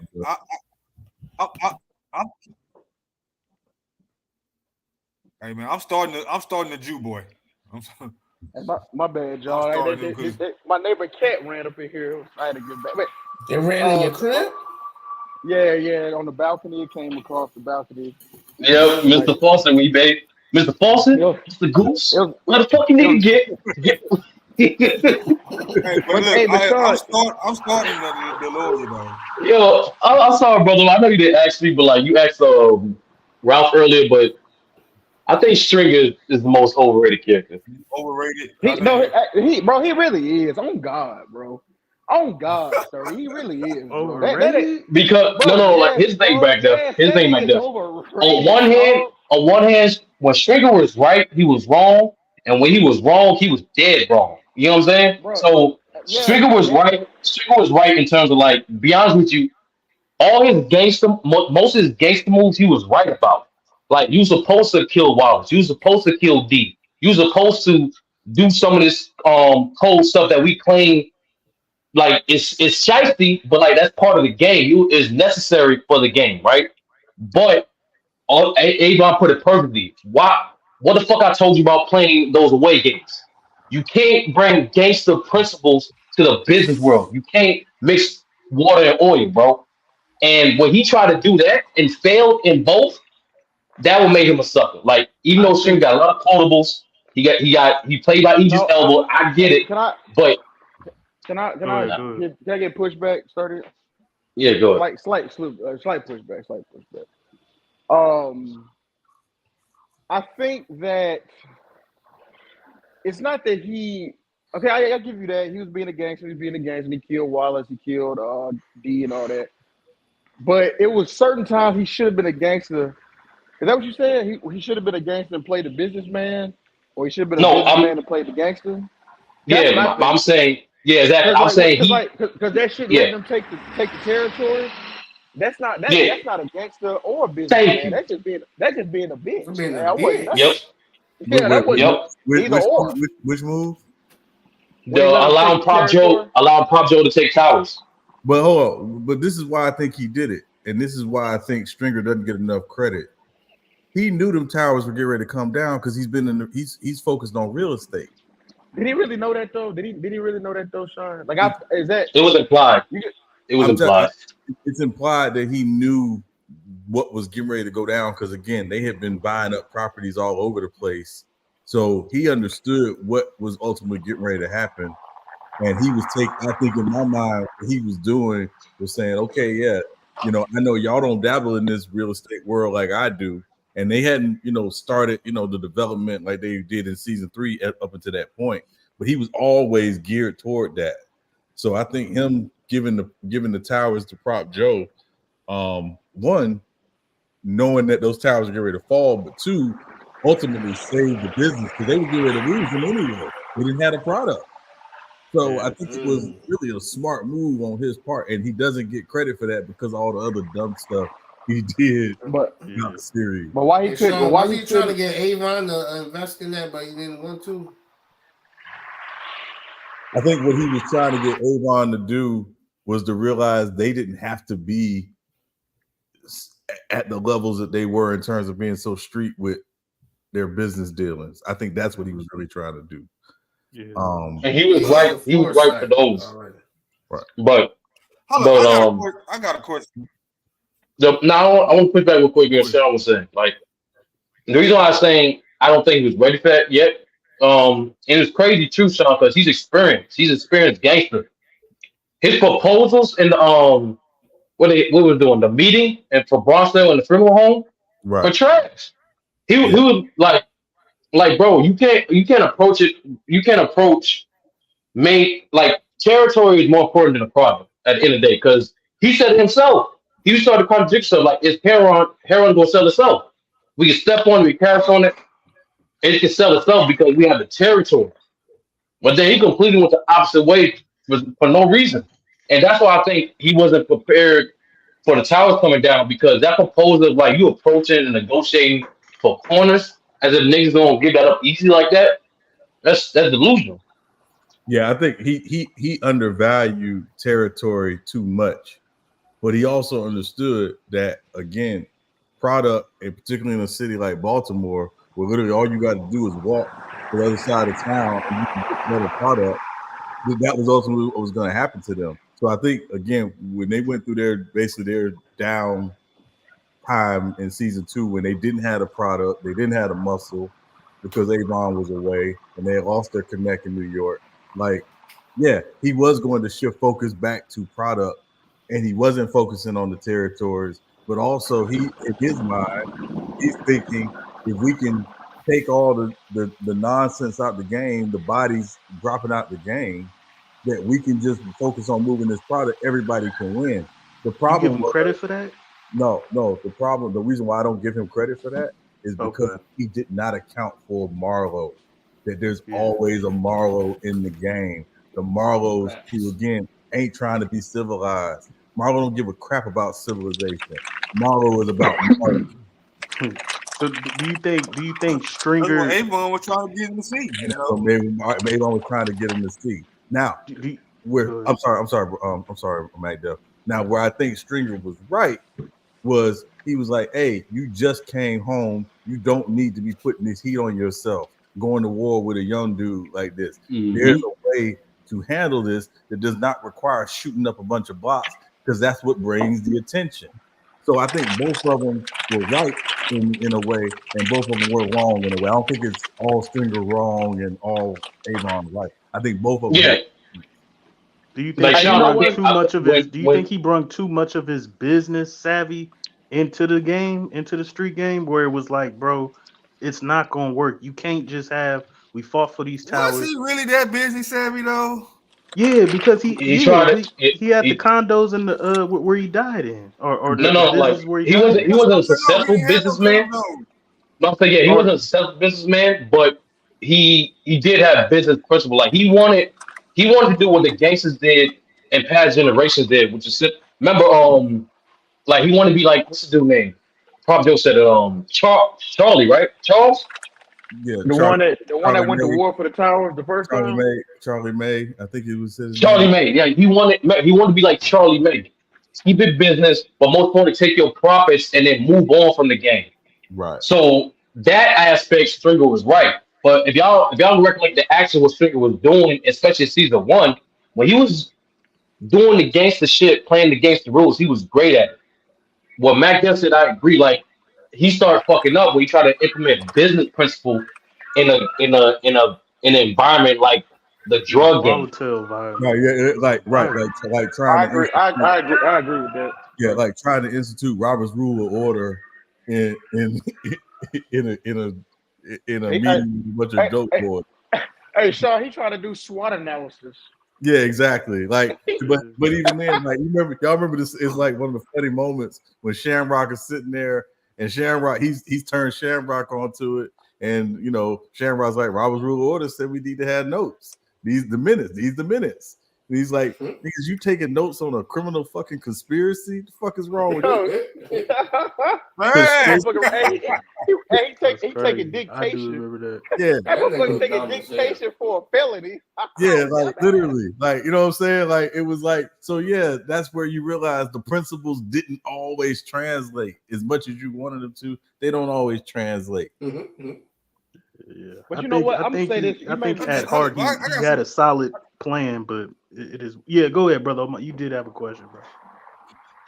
Hey, hold on. Let me say this though. To his business savvy or lack thereof, because he was telling, I don't know if y'all remember, he was telling Avon, hey man, look, we making so much legal money now. We gotta be doing all this. And Sturdy, you brought up that podcast, the Man's World podcast. Yeah, he wasn't. Yeah, point. he wasn't a successful businessman. They didn't make enough legal money at that time. Yeah. Right. You don't think so? Yeah. That's what I'm saying. But he Hell either no. was lying. No, I don't ignorant to think the so fact. either. They had a copy shop, man. I ain't no. So here's what happened. Didn't He they? bought. They owned So Mac Duff, Orlando. Mac Duff, let me break it down. They own properties, right? Stringer owns some condos on the other side of Baltimore. They own some clubs, they own some stores, they own that printing shop that Stringer been hanging out, they own the funeral, and they own another spot, right? They not majority of the Bronx sale income is still the drug game. That shit all I was saying, this is barely bringing in like 10%. The reason why, If because anything, that shit just money laundering. yeah, exactly. The reason why the condos he was trying to renovate, but the renovation was going nowhere. So you got condos you're not renting out. Your only income, money tied up, and then your other legal money like that printing shop and Orlando's club is not bringing you the amount of legal money that you can say enough to walk away from the game. And Orlando, That's I don't know. Yeah, I think I would succeed that they were making more money in the drug game. I give you that, but I think they had enough money if they didn't have to be in the game as heavy as they was, and I think they could have made enough money, legal money, to where they could have not with them little Wow, bullshit. what's the Prince shop doing all of you got the man gave them the man gave them $250,000. to Sturdy's point though, like I don't know. yeah, as I'm saying, hold up, he had 250,000 in that condo, which was going on. on. He had houses that he wasn't even renting out. He had a bunch of houses and property that he was doing nothing. He was renting out. You more money than making. You didn't see Billy McDuff and old girl told DMX $250,000 ain't shit. No, that's what that was pocket money though. Yeah, the iconic Belly Lou, the iconic. Yeah, go ahead. Yeah, remember she said a quarter. It was Billy, right? Am I right? I don't remember. Remember DMX he told her, he trying to get out or whatever, and she ended up dying, but I think she OD'd, right? Is that Billy? No, that wasn't Billy. That's an excellent. No, that wasn't Billy. You thinking of something else. You see Lou, you see how like naturally you forgot about Belly? Like that's just how it is. Oh, that's when he was at. He was at Killer. I forget what movie it's called. Was it Cradle to the Grave? Oh yeah, Sean. No, it wasn't Cradle to the Grave. He was by himself. He was a lone star. That's what Old Girl from Parenthood. That's what old girl from Parenthood was. Yeah, from Parenthood. Yeah. Remember, she died she OD'd, right? And, Yeah. I know what movie you're talking about. I forget the name of it. Die Alone or something like that. I don't know. Was it Cradle to the Grave? Something like that. Cradle, yeah. Never No, died. it wasn't Cradle to the Grave. That was Never Die Alone. Yeah. I know we know what movie you're talking about. Yeah, it wasn't Belly. You know what I'm talking about. Yeah, we know which one. We got you. Yeah, okay, my bad. I don't know why. Never Die Alone. She said it because he was trying to lead the game. Yeah. Hey Lou. Yeah, it's I think Diamondbacks ass 6-0. Can I say something real quick about the Stringer? I'll uppercut your ass, bro. just real quick about the Stringer Avon dynamic in season 3. Do y'all notice the correlation between their dynamic in season 3 and the dynamic between Ziggy and Nikki in season 2? Yes. Yeah. Who's Ziggy? Between Ziggy Stringer and No. Who is Ziggy between Ziggy? No. I'm saying who is the pro? Which like, is who which, fuck up? Ziggy is the equivalent of Avon, actually. That's what I'm asking. That's Mm-hmm. Think so? Because Avon the fuck up. Yeah, but what it is because they don't desire money; they desire the respect. Nikki and Stringer are all about the money. Mm-hmm. They don't care about the respect stuff on the street. So really, Avon coming out back in season 3, coming out of prison, he really is what Ziggy was in season 2, which is desiring the respect. That's why he's fighting the way he is, because it ain't even about the money. It's about the respect for him, just like it was for Ziggy in season 2. No, Yeah, I he feel was that. trying to fight to get it. And I was I can gonna say see the earlier about resemblance in that. you gotta think about this too, MacDuff. Bro, look at them. Yeah, they had the legit businesses, but bro, look at the expenses they had, bro. I'm talking about like payroll. I'm talking about the lawyer dude, Levi, just to keep paying him just in case something drop off. Like, you know what I'm saying? You're gonna just in case, make sure your people straight, make sure no enemies want to keep, come backdoor you, stuff like that. So I mean, you end up they kind of was trapped in the business model, to be honest. Like very few people actually get out the game, And MacDuff too. MacDuff also, you gotta realize Stringer was also a narcissist. Like he wanted to be the guy that's always smartest in the room. That's why he didn't go to Levy before giving his money to Clay Davis. That's why he didn't go to Levy for most of his other business adventures, which is dumb because he went to Levy in the beginning for everything else. Right. Yeah. Yeah, how did Clay Davis get this man not to go to Levy for this?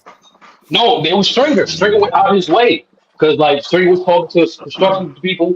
Construction people like, okay, we got to get permits. Okay, how to get permits? Politicians got to approve the permits to help expedite it, right? So Stringer, to his mind, like, okay, I'm gonna go to the highest politician in the city. I'm gonna go to the mayor or in this case, Clay Davis. And then you know what? yeah, that was it. Yeah, that was it. And see, that's another thing too. This would be killing me. Like people love watching Power and Wire and Snowfall and all these drug, shows and stuff like that. And that's just, and then then talk about, they don't want to talk about politics. And I'm like, bro, politics is everything. It's the world. Like it's the whole world. Yeah. Like in The Wire, remember when they moved that commissioner, lieutenant, whatever he was, the black dude, they moved him all to that little spot. Amsterdam. It didn't matter. Amsterdam, thank you. Yeah, Amsterdam. He moved them all to Amsterdam. I mean, like it didn't matter.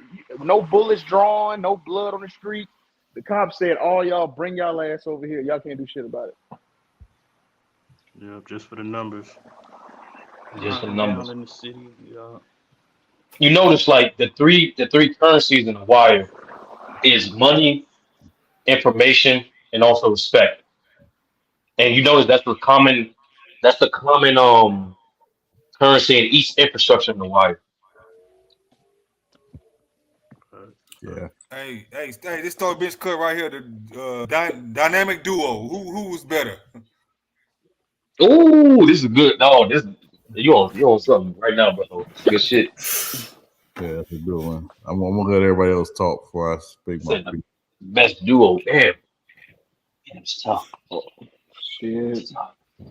They goddamn McNulty and old buddy. They was on a mission, boy. They was them boys like Shaq and Kobe.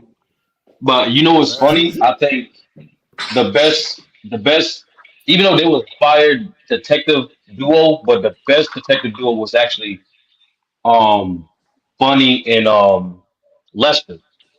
That was the best duo in my opinion. But Lester and who? Presbeluski? No, and Bunny. Remember Lester and Bunny, the white dude. That's the white dude, right? No, I'm saying Bunny. I'm saying Bunny. Not Bunny. He's right there on the screenshot, right next to the multi. What about Bump? Oh, Bump. Bump. There we go. Started B. Bump. Yeah, my fault. Yeah. Him and Lester. Yeah, him and Lester. I think they're a better duo, detective duo. Yeah. Yeah, I put Lester by himself. Lester was a woman. Lester I put Lester by himself, man. Yeah, Lester was nice. nice. But who you start betting? But if I start bitch cut this, I will have. I'm gonna do it based on what they did. Shit, Chris. I'm not gonna lie. Chris is Snoop. Naima, that's the dyke chick, right? Yeah. Kima. Yeah. She was a bubble merchant. She was a bubbles merchant. Yeah. Her character wasn't supposed to come back after that scene when she died. Yeah, after that scene when she died. When she got shot. Yeah. She was supposed to die. Yeah. Yeah. Yeah, but No, they put an uproar about it, so they brought him back. The writers brought it back. No, I said she was a Bubbles merchant because every time she needed info, she gave Bubbles $20. Oh, Bubbles. Yeah, no, But no, if you saw season 5, she was actually able to solve her own murder case. Yeah, No, They actually try to in season 5 they actually try to they try to punk her in a way. They're like, oh, she can't. And they're like, all right, we got to give this case to somebody, so let's give it to the most inexperienced detective. They thought she couldn't do it, and she solved the crime. Oh, okay. Y'all make all right. I'm gonna get on that then. I'm gonna Yeah, get on that everybody had tonight. their highlights. Yeah. I didn't see that season. If I can say just my take on this one, brother O, I'm starting Kristen Stewart. Bruh. What did they solve? I'm tripping. Not solve, but I'm tripping. They got the most bodies on like seen bodies in the wire. Yeah, and okay. they're the duo that lasted the longest. Because of what happens in season 5 with McNulty, and he and Bunk ain't together at all. Mm-hmm. Okay. And obviously, season 1, yeah, it was Stringer, it was Avon, but obviously we saw the fracture in their relationship that ultimately went where it went in season 3 when they basically Shakespeare'd each other. So yeah. Even though the scene with them on the roof in season 3 having the conversation is to me one of the best scenes in the series. That's why. Yeah, I got the same one, Sean, because I think they're the smartest too. Remember when she went in that Home Depot thing? Yeah. About the bullets in that jump. Yeah. And that drill. The nail gun. Yeah, the nail gun. Season with her walking in the store. Yeah. I rewatched all the Snoop scenes, and Sean, what's crazy? She only smiles when it has something to do with killing. Yep. That's the only time, when you see they tell a lot of jokes. They say a few jokes around her. They talk about other things, but she only smiles when it has something to do with killing. Yeah. Yeah. Her death was legendary too, though. How my head look, Mike? My head look, man. Yeah. Yeah. That was crazy. Yeah. But you saw without Chris, she was trash. Like she was. Gonna say. That's why I'm not starting them. Perfect symbolism. Chris is Joker. She's Jamal Murray. I ain't even gonna say that. Yeah. That's cat. It's a fact, bro. It's a fact, bro. When Chris was out of the picture, she didn't last more than 2 weeks. She was gone. Yeah, so I got McNulty and Bunk starting.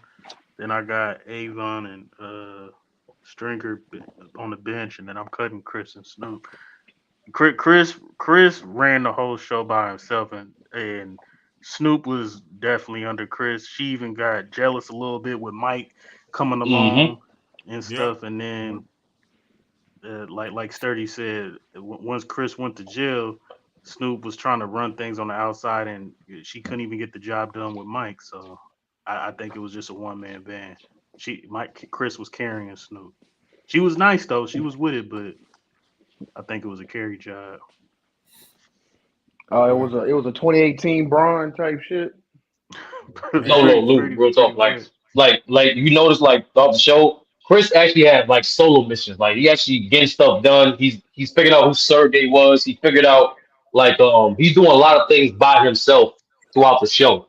And she can't do nothing without. And he raised The only thing she did without Chris was her initial scene, killing old boy in front of the store on a motorcycle. That's it.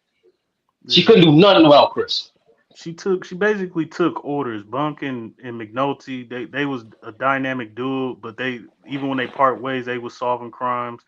We know what Avon and Stringer was all about. That's why I said they like Shaq and Kobe. Y'all stand on that now, bro. She definitely Jamal Murray. She ain't got no accolades without Chris, bro. She ain't got no accolades. She ain't got no All-Stars, no All-BAs, no nothing. That's crazy, but hey, you convincing me though. I can't front. So is it really Bron and Kyrie? Is that really who she is? Really? Nah, because No, that's Avon. Because Kyrie was a shooter. Avon and Yeah. Trent. That's Avon. Wait, and that Trent, don't even man. make sense because they came in the game together. Jamal and Jokic, bro. Bro, come on, man. Anyway. That's funny as shit. But Well, I can't Jordan and Pippen. I can't, but I can't cut him. Hitman. Come on, man. Pippen Who the can't do better nothing muscle? without Jordan. Oh, Can't this is do nothing okay. without- Who the better muscle? Better muscle, better hit, man. Yeah, what is this? Like better muscle, better right hand? What is this called? I was look, I thought they were interchangeable, yeah, but I was just saying hitman. Like, if you just need somebody to get the job done, who you calling? Chris. I'm starting Chris. I'm starting Chris, hands down. I'm benching Weebay, and I'm cutting Slim. Only reason I'm cutting Slim is because he's the most. Unfortunately, he's just too tall. I'll be honest with you. Like, he's just too fucking tall. Like, he's obviously most noticeable. Too tall. No, real talk. He's like 6'6". I ain't got nothing to do. No, it does though. Like, no, think about it. Can I explain myself? Let me explain myself. No, I get you. I understand. For example, right? If you notice with Chris wasn't just doing missions on the streets. He was also doing missions in City Hall and other places because he can blend in. Same thing with Weebay. Slim Charles stick out way more. Avon said himself, you can't send no rookie tough man to go out with nigga like Clay Davis. Nigga like Slim. We'll see him come from a mile away. Yeah, rumble tumble. I got the same start bench cut as Sturdy Dog. Yeah, mine is different. I'm starting Slim. Mostly because he's the one that didn't end up getting locked up for his stuff. Oh, is it a new one on the screen? Yeah. Oh, okay. Yeah. He's that smart ass pawn, Sean. Yeah, that's what I'm saying. Yeah, he was that smart ass pawn. He played both sides. Yeah, I mean, he played all three sides. Yeah, I mean, but no, think about it. He's the Kevin Durant of the show. He was always. I'll be back, brother. I'm just gonna put myself on mute, bro. I'll be back. He jumped to the winning side every time. That's funny. Running from the grind. But each move though came at the right time though. He got out just in time. All right, Sean, who you cutting, Sean? Oh man, Chris and Weebay in jail. They both doing life. So yeah, Weebay dumb ass guy. I'm cutting that nigga. I know you said Sean. I'll watch this. You know what? I'm telling you right now. I'm cutting Weebay because of Delonda. That's why I'm cutting Weebay. Hey, hold on. All right, bet. I'm gonna bring it back with this, Sean. You challenged it. First off, he also gave away naming too. Let's not do that. He also checked Yolanda too. Let's get that out the way. All right. Number two, Sean, you and I both know there's only been two characters that shot Omar, and one of them is Weebay. What that mean? I can't let you do that, Sean. Just said it. He the only, him and the little kid was the only people that shot Omar. The only people, most untouchable nigga in the whole show. He the only one that shot him. Matter of fact, he's the reason why. He's one of the main reasons why Omar had to leave. Yeah, but think about it, right? It ain't about shooting Omar. He didn't kill Omar. Thank you. What I'm saying, like, what we doing? 30 play? Yeah, it's I mean, you can't lie, Sean. That's impressive. All the shootouts Omar been in, not a single thing snatched on him. Everyone around him died, but yet we made the only one that put a bullet in him. Like, come on, Sean, you can't lie. That's impressive. And Omar was in crazy positions. Yeah, no, listen. I mean, he's a hitter, no doubt. But I'm just saying, like, it wasn't a wound, Omar. Like, I ain't gonna give you credit for the wound. I'm giving Kennard more credit than that. That fluke. You know what I'm saying? So yeah, and then I will also say too with Chris, the reason why I probably cut the other reason I cut Weebay and I keep Chris is putting them bodies in them houses was brilliant. Genius. It was Genius. brilliant. Yeah, Weebay, he dropped you off in the back of Druid Hill Park. You know what I mean? Like they wasn't using them shut up row houses like that. So yeah. And to be honest, all these guys' morale as individuals wasn't that bad when you think about it. Right. Even with Chris, demonic ass, like Chris, all his death was clean except one. Yeah. And the reason why that one wasn't clean because it's theorized to be personal, but also out of all the grimy stuff that everybody else did, that dude did the most grimiest thing. Yeah. I don't know. We shouldn't be cut, man. And and I'm just real quick because I always had like discussions about when Chris, beat down old boy from Michael. Mm-hmm. Why do you think he did that in the street and he didn't do it like the other stuff? Like, what do you think was the story for why he did it that way? I just think it was the questions. Because I always thought about it, Sean, like it's not the fact that he beat him to death, it's the fact that he didn't do it in the vacancy. Right. And so it was like, I think it was the questions because you notice that for each death they show for Chris, they show you some type of dialogue between him and his victim. Right. Right. Right. But in that particular one, that was the only time where Chris initiated the questions. He don't do that. So that's why I think he just couldn't hold it in. Mm-hmm. Okay. Hey, brother. Still there? Yo. Check your IG real quick. Damn, Lou, you gotta watch season 4. What is her name? Yeah. The girl name. The baby mama or the stripper? The baby mama or the stripper. The stripper? Yeah. Chardine. There we go. I knew it was the S. Thank you. Yeah. I'll do something real quick here. Yeah. So damn, man. Anyway, was a good soldier. Yeah. Fuck.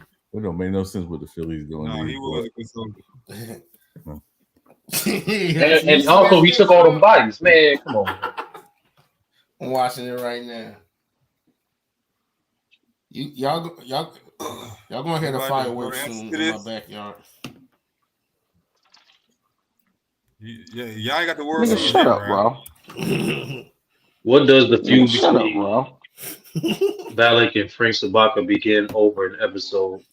Surprise y'all niggas don't hear the roaring. Season 2, episode 1. Yeah. What is the oh, it's I remember that mother. What was it on? Something so little and petty. No, it was. Valak is the dick. Yeah. Man, I forgot what it was. What does the feud between? Hey Sean, be careful what you. Hey, you know what I learned? Be careful what you wish for. Yeah, I know. We've been wanting to push this baseball and all this shit. Now look at this shit. Now we got fucking Ralph talking shit. Yeah. Ain't this about a bitch? Hey, man. I said that too. I know the answer to this. Anybody remember the answer to this one? I'm trying. Hold on. Are we doing trivia? It was something petty. I remember right now. I remember. Hold on. Let me think.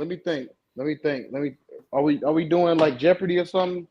Or we just blurt it out? Or yeah, go ahead. If you know the answer. Okay, it was over that mural, that painting in the church, right?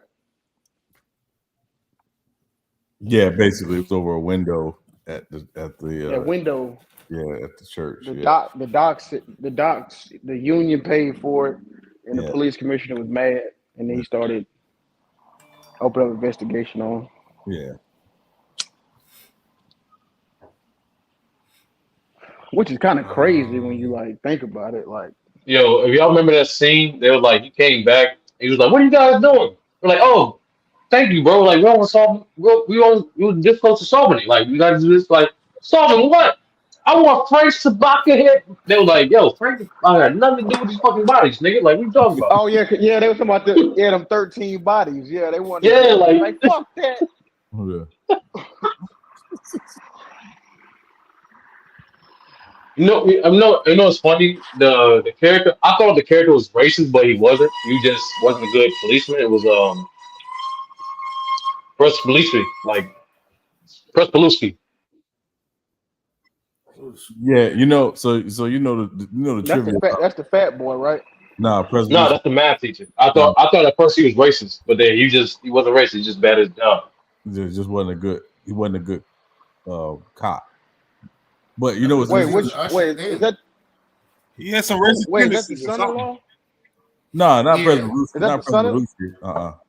Bro, I don't know these Polish names. I hate these. He's Safalusi, he was the Presbo. Yeah, he was the white cop that helped Lester decode the messages. He was the son-in-law, right? Yes. He was Yeah. Valchek's son-in-law. Yeah. Yeah, right. Yeah. Y'all know the trivia about Prespaluski in the show? What do you mean? Like the one thing about him in the show that he does that nobody else does in the show that no other cop does in the show? Yeah, he breaks down patterns. Well, no. He's the only cop in the show that actually shoots a gun. Right. Oh yeah, he did. Right. Ain't nobody else shot the gun. Yeah. No other cop shot a gun. He's the only one that shot a gun. Oh yeah, because old girl never got to her gun when she got shot undercover. Right. Yeah. She never got to it. Yeah. Anybody know the answer to this question? Oh, I didn't even see. I didn't even look at the screen. Hold on. At the beginning of season 4, Tommy Curdy was significantly trailing behind incumbent Clarence Wilson and Mary Race. What incident addressed by? I ain't see season 4. So. Yeah. I don't want to split it. Trailing behind. You know what? I'm gonna go ahead and dip out. I'm gonna go ahead. Y'all got me. I'm about to go and get on this shit. No, man, no. Loose tape, No, you gotta stay. No, because it's not gonna. No matter what we say, it's not gonna roll. I only got 3 seasons. I only got 3 seasons worth of games. Only 2. No, but like no matter what we say, it's not gonna ruin season 4 for you. It's not gonna ruin season 4. I promise. Yeah. But 30 plus years, man. You can't ruin that. Was it Amsterdam? Oh, that'd be cool. That'd be funny if it did. Was it Amsterdam? Season 3. No, it wasn't Hampton. So. It wasn't Hampton. I know. Carcetti had a few in the chamber for the debate. Yeah, damn. it wasn't What are Hampton. the drugs? Now that's the white. Was it the? I know it. Right? Who was trying to get his spot? Who was trying to get it? Who was like embarrassing him and shit about the arrest and about the crime? That's who that is. Yeah, the white. Yeah, the white. If you saw season 3, he's the white dude that's running for mayor. Yeah, he wasn't mayor in season 3, right? He was like, no, he was kind of poking and prodding. He was whatever it is, councilman. He was poking prod. I He was think it was the schools or something. he was a councilman. It wasn't the schools. He was council. Yeah, Yeah, he was Oh councilman. yeah. So, of a Yeah, so certain- basically, this was like a murder of state witness, though. yeah, it was a state witness He told, got he killed. told to stop, Yeah. slow down on investigation. Yeah, Oh shit! That is a fucking huge mark on your record. How the fuck you letting state witnesses get killed? yeah. And Right. Carcetti had written a letter to the mayor, basically asking for them to put more money in the witness protection. And when he didn't, and he found out from Valchek that a witness got killed. That's why. Oh, it's over. Yeah, that's why it came out during the debate, and that turned the campaign. Yeah.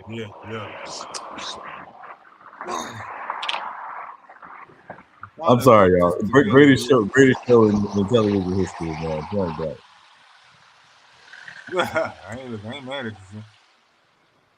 No, Yeah, that's a fact, Sean. Like don't. I'm not gonna, I'm a little high, but you right. Hey, Lou, you hear that Obama shit? said. Obama said. Yeah, I heard him. No, I don't. I mean, it's a great show, man. No, nigga, I'm talking about I the gotta finish it. fireworks. Man, shut up, Ralph. I'm an uppercut. Hey, when I get to Philly, Ralph, see me, bro. Pull up. We're gonna meet you at the Rocky statue.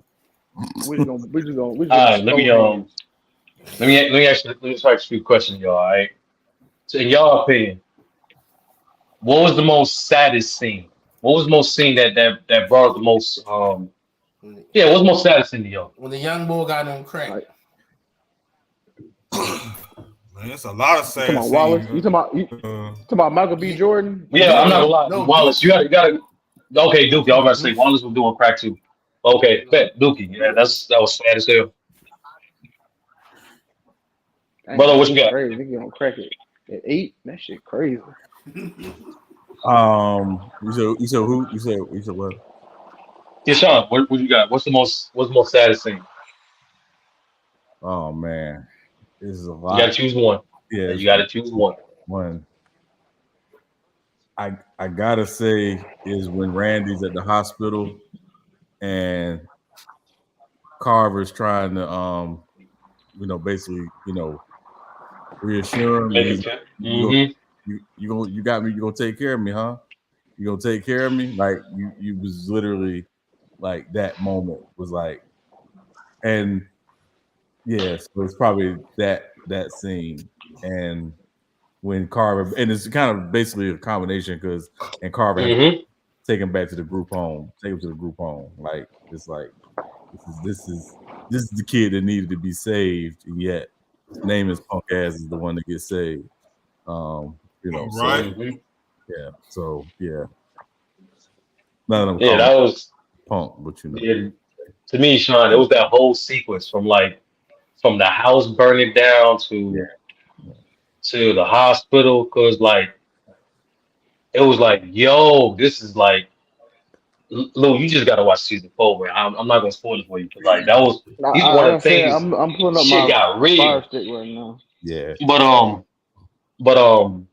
gonna see if I can get one that's within the first 3 seasons. It is Wallace though. I'm not gonna lie. Wallace is up there. Right now it's Wallace is up there, man. Because he had to go, but they didn't. I'm not gonna lie, Sean. They didn't. I don't remember a TV series ever showing nothing like that, like a child execute another child. That's wild. Yeah, it was wild. Yeah, it's up there. It's definitely up there. Yeah, that was wild.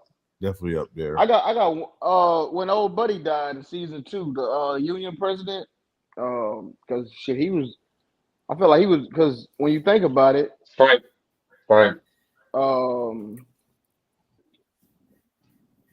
When you think, oh damn, my shit expired. Fuck.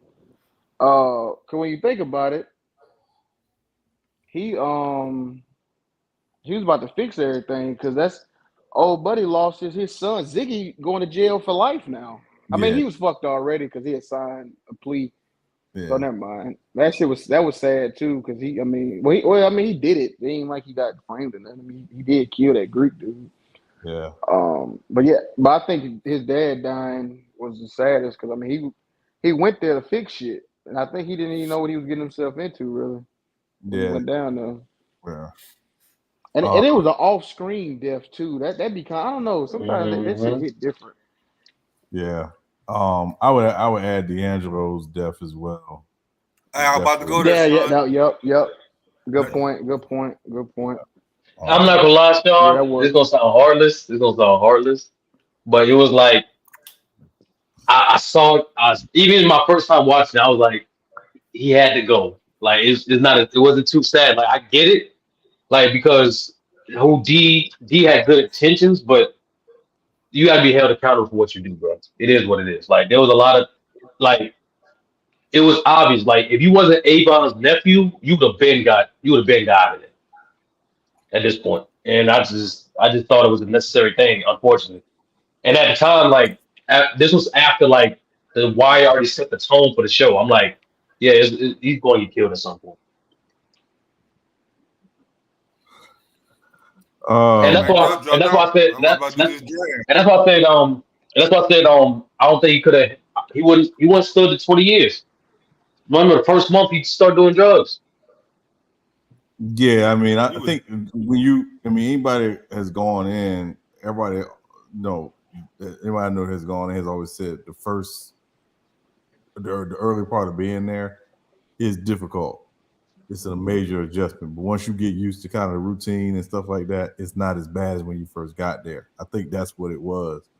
But to me, and why I'm glad they did what they did with the Cuddy character was Cuddy is what I always thought D would have become had D had been able to do the time and came out. Mm-hmm. That's exactly who Cuddy was, Charles. Right. So yeah. But yeah.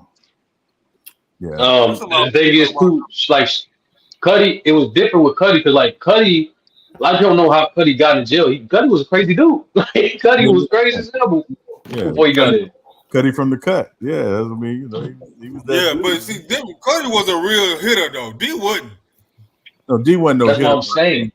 But I think D always wanted to do something good with his life. It was just him trying to live up to that last name, Barksdale. Like, because you know this, right? D Barksdale is his mother's last name. It's not his father's last name. Mm-hmm. Who is his father? Why he don't have his father's last name? He got the Barksdale name, so he's got to live up to the Barksdale gang. Yeah, I think it shows that. Yeah. All right, I just want to do this real quick. What's this one, brother? Oh, because I'm not gonna lie.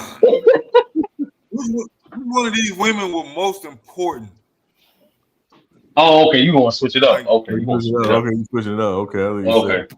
We can do the looks thing too, though. We can, hey, we can do that, but because each one of these women to me had a significant role, and I could have used Dee's mother, but I wanted to use her because she gets kind of left out. What you call a girlfriend, wife, or whatever you want to call her. Mm-hmm. But which one to y'all was most important as far as to the overall storyline? Damn. To me, gotta be the one in pink. Yeah. Yeah. Yeah, it's Donette to me. Yeah. I'm not gonna lie, Sean. I think that's the one character. I get her symbolism. Kima's ex-fiance or whatever. Yeah. But she probably is the most useless character in the whole series. To be honest with you, that's how. And I get what I get what she represented. Like she represented her purpose of the show is to represent the life that Kima is struggling with. The same thing with like McNulty in their personal lives, but that's really what she like. She's not really that important to the show. Yeah, I can see that. I mean, I think she's important to Kima's story arc in terms of where Kima ultimately ends up. Mm-hmm. But her story itself, not so much. Yeah, I don't think she only got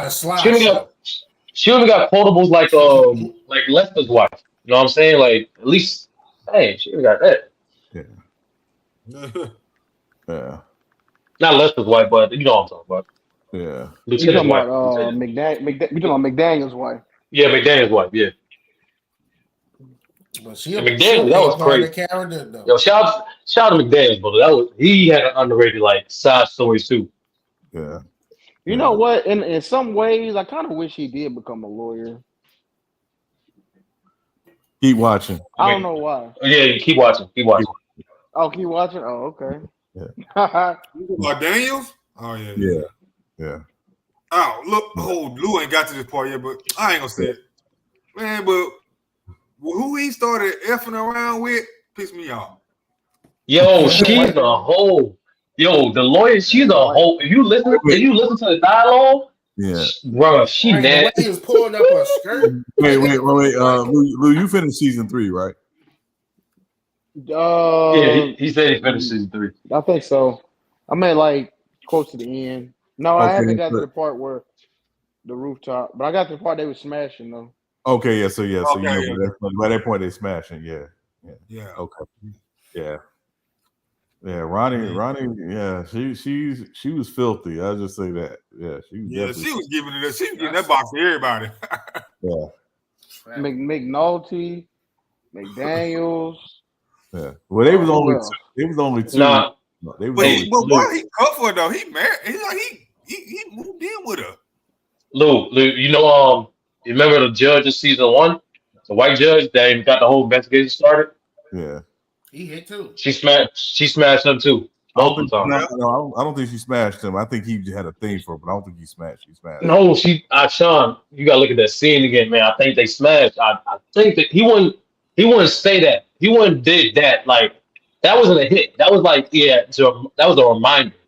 Well, no. When he says that, I think it's because he desires her, but it ain't that he actually did anything with her.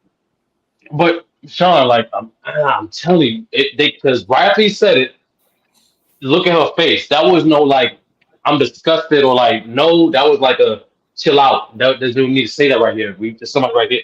Oh man. Well, remember that's prior to the Me Too. Like this is pre Me Too. Like he's a judge. She's an attorney. She doesn't need him not to like her. You know what I'm saying? Because she has to. Okay. So yeah, gotta win cases. He's gonna play the game. Okay. Yeah. All right. So you convinced me. I'm turning to 50-50 now.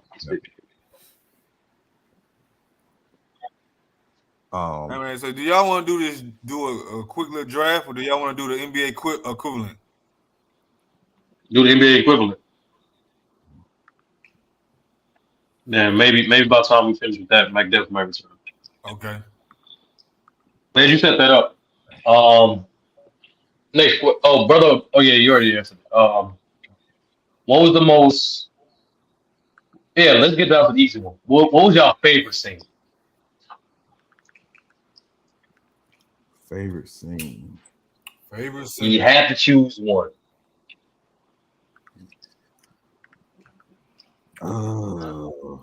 Mine is when Bubbles was walking down Amsterdam selling the shit, and he got his shit stolen. Got his ass whooped. That's your favorite scene? I love the chess scene. I was cracking the fuck up, bro. Man, it's so hard because the dialogue is hard, man. Yeah. There's a bunch of dialogue. I know. Hard. Yeah. That's why I said one scene. We didn't mention today yet. I don't think did we mention Butcher yet? No, nobody mentioned Butcher. No, we ain't bring him up. No. Yep. Like, yeah. I don't know. It's hard. I can't. It's not my favorite scene, but it's one of my favorite scenes. 30 is the scene when Bunny Colvin is explaining to Carver the difference between policing and militarizing. Mm-hmm. For me, Sean, was between that one and it was between that one. Damn, I just forgot it. I'll remember it. I'll come back to it.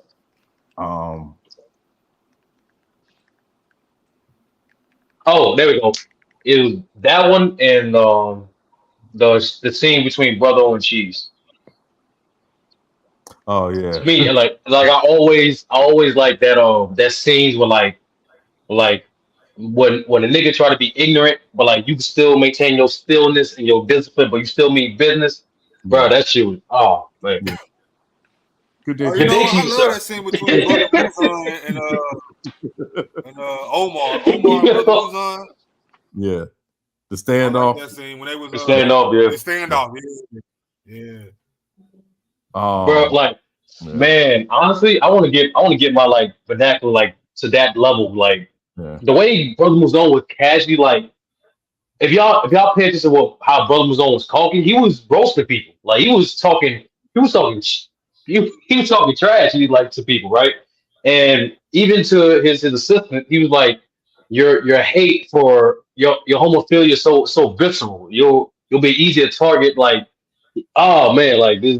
He was very intelligent, very articulate. Yeah, you and and brother, you can speak to this better than I can. But what I always thought about Brother Muzone's character was clearly he was trained by the nation to be security. Like that's where his background comes from. And I don't know if I always thought like he got arrested or he got like, something happened and he comes out and he doesn't seem like he's still an active member of the nation. But he still carries a lot of those principles with him, wherever he goes. So he still very much is about educating himself and about being very aware of situation and surrounding. Even like when they come back in season 3, and and Lamar asked him what happened to the towers. He's like, reform. Like, yeah, he gets it, he understands it, but he's not an active member of the nation because of what he's likely been through and what he does as a profession. So I want to just hear your thoughts on that. Yeah. So that can, like you said, it's either. I'm gonna give you the greatest example that I can give you because you're right. A lot of people come in the nation and the training, it's kind of like military. Again, the FOI is the military arms of the Nation of Islam. Right. So what you get is a lot of time that training sticks with them. So if you just think about, obviously, hold up, one things that got Malcolm killed that we always fight with people about was we always taught to be security minded, and the day that Malcolm died, he didn't do search. We were always taught to do search. And then to the second part of that is 5% nation of gods and earth. Mm-hmm. That's the best. I'm giving you them because that's the best way I can show it, because those are brothers that took from the nation but didn't want to have the discipline of the nation all the way. And that's what Brother Muzan is. Love the principles of the nation, but for whatever reason he can't have the discipline to do the thing. Obviously, stay out the lifestyle, killing, guns. We're not to have guns, knives. All of his lifestyle of choice, like he's a higher missionary. So to your point, either he done got us in trouble while in the nation, they got him kicked out, but because of the teachings or the principles, he liked that. I think a lot of people get attracted to that, the military part of the nation. Right. But it's the other things that they just can't stop from doing. So 5%ers, that's what they do. So 5%ers, they can run around with the teachings and all that, but yet they're running around with the white girl. They can drink, they cuss and do all this other stuff, but they love the quote unquote the message or the knowledge that came with it. And that's what Brother Muzan represent. They just kept the bow tie on. Yeah. But he really actually is a 5%er. Okay. Yeah. But yeah, so that's what it is. And what's crazy though? People in the nation don't like that representation. Obviously, I mean, a Brother Muzan, because he's always trying to show us in that level, like, because it leads to that that kind of that imagery to say that we killed Malcolm. Look at Brother Muzan. This is the nation, underneath the bow tie and the suits. They really some thugs or whatever. Right. A lot of brothers are, some are, most of the nation is probably brothers and sisters that's out of jail or from the streets. But again, I think it does a disservice to the message that again, transformation. We can transform. And when you see brothers like Brother Muzan, it makes it seem like there's no transformation going on. It's just brothers talking good, but yet still carrying on with the old stuff. You know what I'm saying? But you know, you're right though. Shout out to Brother Muzon. I like him. And then, no, go ahead. Go ahead. No, go ahead, Sturdy. No, I was gonna ask another question, but you had continue your point. I was gonna ask a question because the other question was about Brother Muzon's sexuality. Because the scene when Lamar gets not Brandon, because Brandon was the first boy, but the dude Omar was with when the second one. The white boy, right? Not the white boy. No, it's bald dude. It was yeah. Okay, yeah.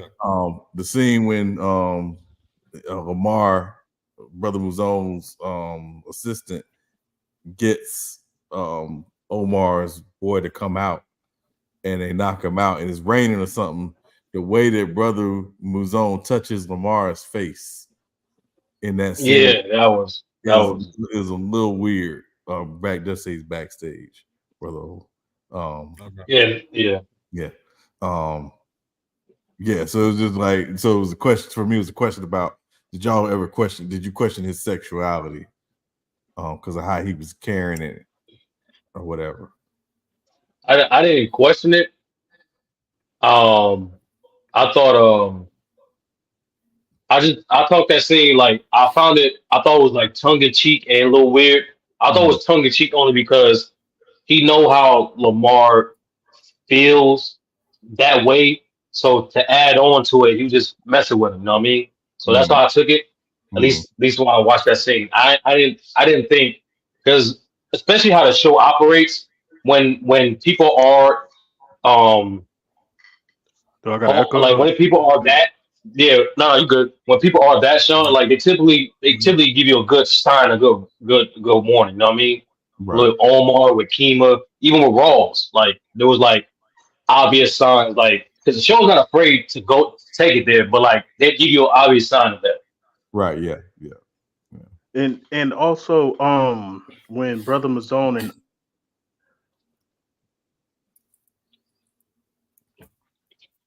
is he on mute? Yeah, you lose him? Like that, we can't hear you, bro. Am I coming in now? Can you hear me now? Yeah, you good now. You good.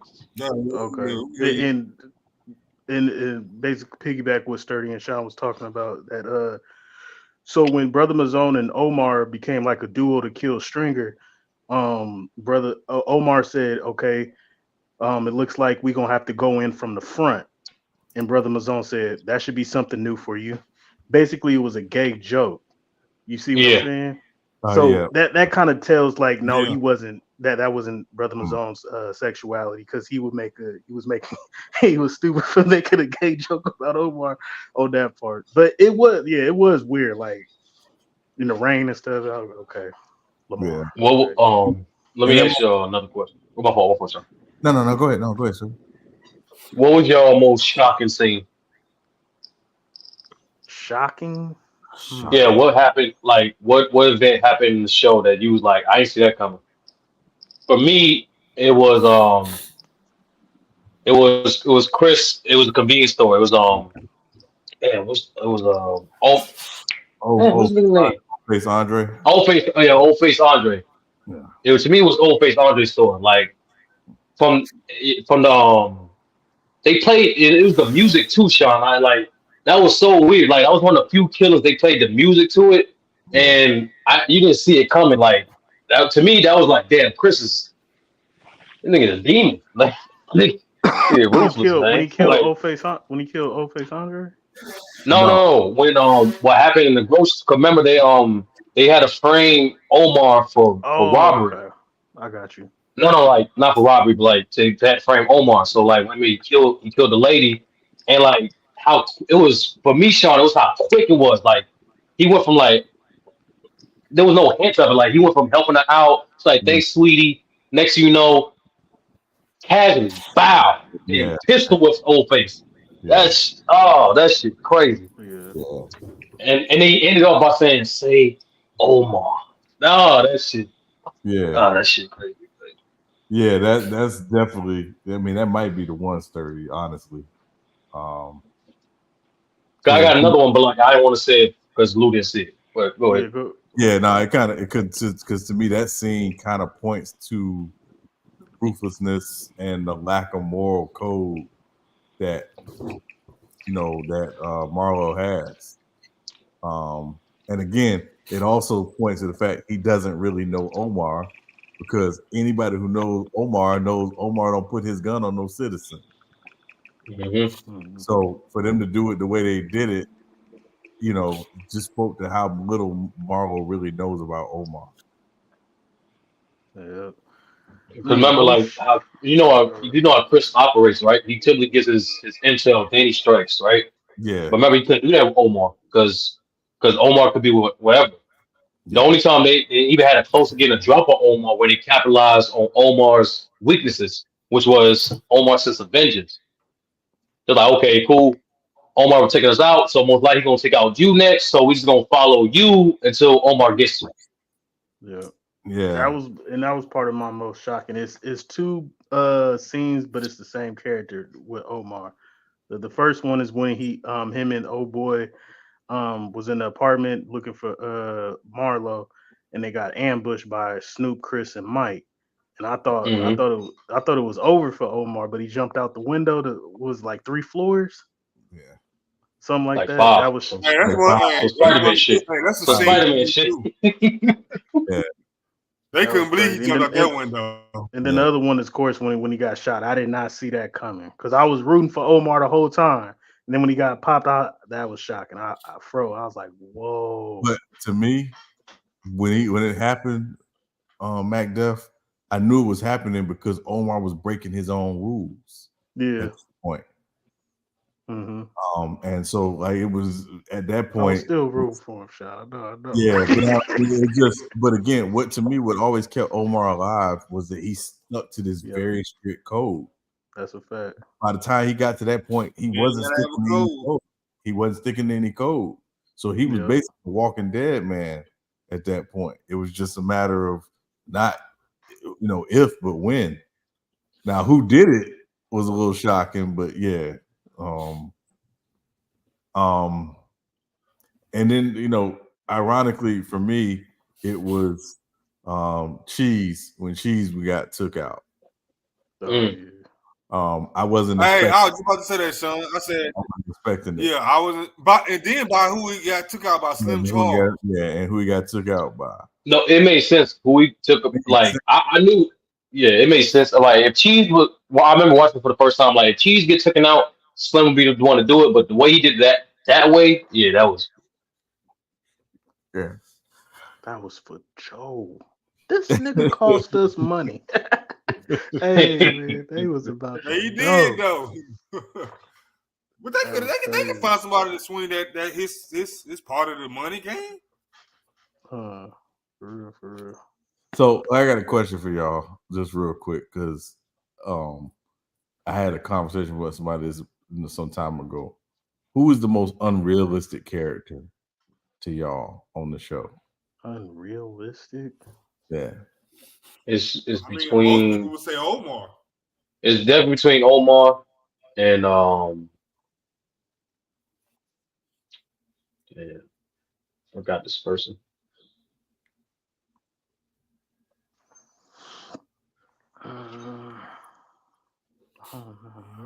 It might be McNulty. Not so much for his personal, like, not for like his personal dilemmas as an individual. It's more so like as a cop. There's no way you do all that and then like you know what I'm saying? Like it's just I don't know. Like McNulty broke a lot of rules. Right. Yeah, but it's a bunch of cop breaking. Like he broke.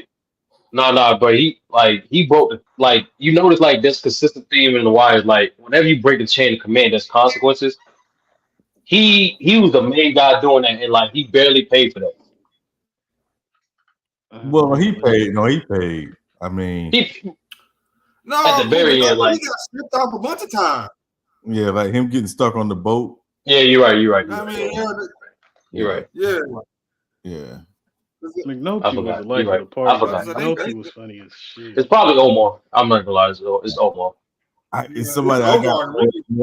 Omar. I got more unrealistic than Omar, but I want to hear anybody else got one. Yeah, I'm trying to think who was unrealistic. I don't know. Cause I seen a Snoop in the hood. I seen, you feel me? I seen them and Omar's and stuff like. There's gonna be somebody that. I mean, my other pick gonna be Brother Muzan, but for sure Omar. Nah, cause I seen. I seen. Yeah, I'm not talking nothing about nobody's religion, but I didn't see niggas just handling. That's all I'm saying. They be strapped. It seemed real to me. I can't think. That's a good ass question. Don't give me yours, Sean, until I come up with one, bro. No, I don't want to be. Oh man, who seemed real? I'm gonna say Stringer. Watch Sean say Butchie or something like that. No. I'm kind of going. It's Butchie. I say it's a Butchie everywhere, boy. Damn, hold on, man. I'm gonna go with Stringer. You said Stringer. Yeah, I'm gonna go with Stringer. Like there may be some people like that, but to the way they wasn't like. I don't see them as kingpins like that. I still see them as. I don't see them as scramblers neither. They bosses, but I know bosses. They don't carry themselves with, suits and, they be high side. So to me, unrealistic Stringer. He just seemed like the odd man out of the whole thing, like a made up character. They just wanted to put there. To me, he seemed realistic. It might be out of everybody. For me. After the second thought, it might. For me, after the second thought, it might be Orlando. I don't think no one's that dumb. You know what I mean? I don't honestly, we see that all the time, Sturdy. A dude that's trying to make some extra money and just for whatever reason. Brother, he's just overzealous. But think about that, brother. Okay, I'm trying to make extra money, so what I'm gonna do, I'm gonna get involved in a very business that my bosses don't want me to get involved in, and then I'm gonna go to my boss's nephew. Hopefully, he don't tell his uncle. And that was stupid. Why would you go to the nephew? I didn't understand that at all either, though. He knew D was a pawn. He got him killed. But he went to D because he knew D wasn't getting what he thought D should have been getting, and D felt the same way. So it was easy to manipulate D into even considering it. Yeah, then Weebay put him on like, man, you better tell your uncle. It was He's too close to home, though, Sean. He having private conversations that you just not privy to, and anything can slip up. Yeah. And look, it came out. Because you said you got to remember, D also he wanted to get back to quote unquote in his mind being a knight or whatever he thought he was, because he took that that emotion down to the towers. So he constantly was trying to get back in his uncle good graces. Until he started really. I think I know who Sean gonna say, and I'm not gonna agree with it. Go ahead. Did everybody pick one? I want Omar. Yeah, I'm sticking with Omar. I said Orlando. I'm going with Stringer. Hey, I might want to pick Buddy too, though. Who? Because even though Amsterdam was good, it's a good idea. Bunny. Bunny. It was a good idea, but at the same time, it was a stupid idea. Yeah, I thought about that too, brother. It wasn't a bad idea, to be honest with you. For what? What police? No. So the goal was, he actually achieved the goal. The goal was to limit the body count, which was exactly what's happening, was the purpose of Amsterdam. It wasn't necessarily to regulate even though they were regulating the drug game by putting it in just certain areas, it was to lower the body count. That's why they did majority of they drug business in near the vacants to keep it away from to the civilian spots. No, I agree with that. I'm just saying, in the world of reality, that you can't do that. Like I don't care how great of an ideal it was and what it was doing. I mean, I think that's why I got shut down. Like you can't justify this, even with the quote unquote numbers going down and all that. It just optically it looks bad. Well, the problem, I think the issue was you just can't have it. I think the philosophical issue was that you had these people who had never done police work and weren't involved in the street work of policing that were basically saying you got to get the crime down, the crime's got to come down. So, remember early, that I think it was Carver that says that shit rolls downhill. That's what we saw in that moment was the example of that. You got the mayor and you got chief of staff telling them you got to get the crime, telling the police commissioner and the deputy commissioner you got to get the crime down. And then he's telling all of his district commanders they got to get the crime rate down. And firing niggas left and right, sure. Yeah, and it's literally, you can. How do you get the crime down? How do you stop a body from being dropped? Like, has anybody realistically figured out the answer to that? Policing is often reactive versus proactive. And again, what Bunny Colvin was really trying to do was to get back to what policing was when he came in, which was police officers walked the beat. They knew their neighborhood. They understood their community, and the community knew them, and they knew the community. And that's why you saw the crime reduce. It wasn't necessarily because of Amsterdam in itself. They got a chance to go back to doing real police work as a result of Amsterdam versus sending all their cops out to knock heads on corners. It's just going to be right back on the corner the next day. So the execution of Amsterdam he's a police officer. He focused on the crime and getting the crime down. He's not looking at the public health risk. He's not looking at the media optics of it. He's not thinking about it from that perspective. So it is kind of a philosophical thing of, was he right? Was he wrong? Where did he go wrong? How did he mess up? And what did you see after Amsterdam went down? He went back to business as usual. Yeah.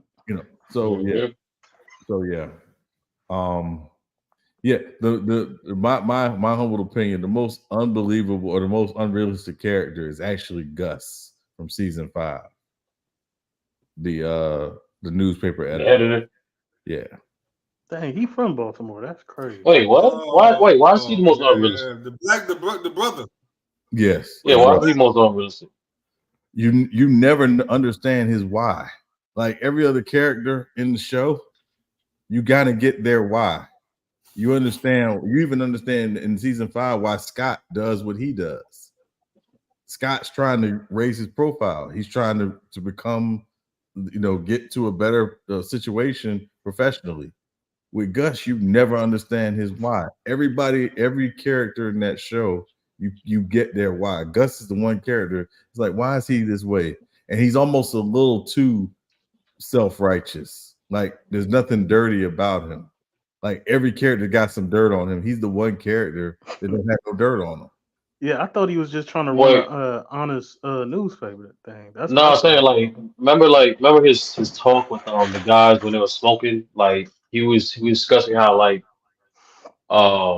he was not just reminiscing, but like he was emphasizing more so the credibility of the newspaper. Like he wanted the newspaper. That's his thing, Sean. He just wanted to be credible. Like, and that was, to me, that's why I took from season 5. Like that was the most consistent thing he wanted from all his reporters, despite what task they got, he want them to put in the work to understand the people.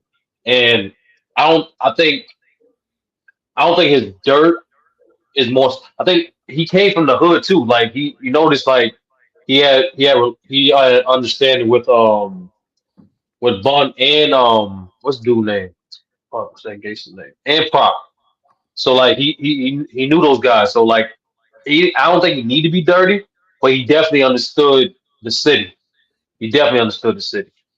And Yeah, I think his why was just maintain the credibility of the newspaper. And like it's like you know what it is, Sean? It's like like guys like Bond and like Lester, they just want to provide good police work. It's the same thing for him. He just want to provide credible newsworthy articles. yeah, but even with Lester, right? There's a lot of gray area with Lester, Yeah, right? yeah. Hey, my bad, Sean. Real quick, I can't remember. Did they ever discover what got Lester sent down to, I guess demoted to the pawn shop? Yeah. Yeah, he tells McNulty in season 1 when they go to the bar what happened. Okay.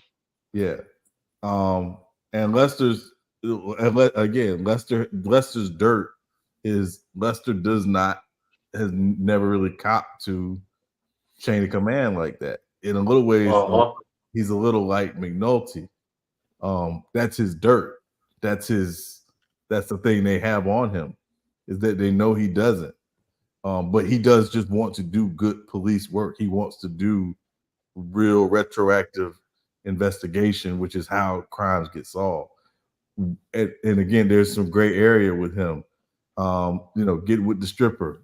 That's gray area for Lester. I mean, Lester ain't clean, and doing it the way he did it. Like he's got something on him. Doing the back deal stuff without, forming, the subpoenas and all that stuff he was doing. Like that's the dirt on Lester. With Gus, it's just black and white with him. There's no gray area with him. I would have to look at it again. Yeah. And I don't see he kind of seemed like he was just all about the newspaper. Yeah, and to me, the reason why I think, and the other thing too about that season is Ed Burns left the show after season 1, or after episode 1 of season 5, and you can tell they're missing what he brought in the writers' room, because he would give in his writing a lot of the characters' depth, and Gus just didn't have that depth. He'd have moments where he'd make a speech or he'd say something, but he just didn't have a lot of depth. I thought it was implied that I think he showed a perspective, because like how the Warriors, they show you different perspectives in life. I thought he was one of those guys that like experienced all that stuff and then just wanted to just make things right and like try to view his image on things, and that's what it seemed like, that because like the amount of stuff he knew about Prop Joe and the affiliations, what's going on in the West and the East, like it just, you can tell like he didn't come up too clean. You know what I mean? And that's what I thought his character was. I thought his character was I thought he was the Lester of the newspaper without the gray area. I thought without the moral ambiguity. That's like. But Sean, you think everybody got some kind of dirt on him, though? Right? Yeah, I think that's what you're saying. Okay. I think every character, Yeah, Bun cheats on his wife. Bun cheats on his wife. McNulty's a lot of shit. McDaniels took bread from an investigation. Yeah, everybody got dirt on him. The lawyers, a whole lot of stuff. What's your favorite showdown? Like, you know what I'm saying, where it was like these two about to go at it. Mine was Omar and Brother Mazone in the alley when they had the little the little face to face in the alley. They was talking. I thought they was gonna go at it, but that's my little showdown. That's one of my favorite. Yeah, that's a good one. And that played a little like a Western, and exactly. Oh yeah, yeah. The dialogue was crazy though. Yeah, suppose 4-5 with this caliber. Yeah, even if I miss, I can't miss. Right, even when I miss, I can't miss. Yeah. Yeah, that dialogue was crazy. He's like, I'm Iron Man with confidence. Brother Mazzo wasn't backing down. Yeah. That was cool. We could stand here all night. Suppose we could. Yeah. That was just like an old Western. Yeah. All they was missing was a hey. I know what I'm saying, man. Like Brother Mazone, like he's very observant, man. Like the fact that he got to drop an Omar like that's crazy. Yeah.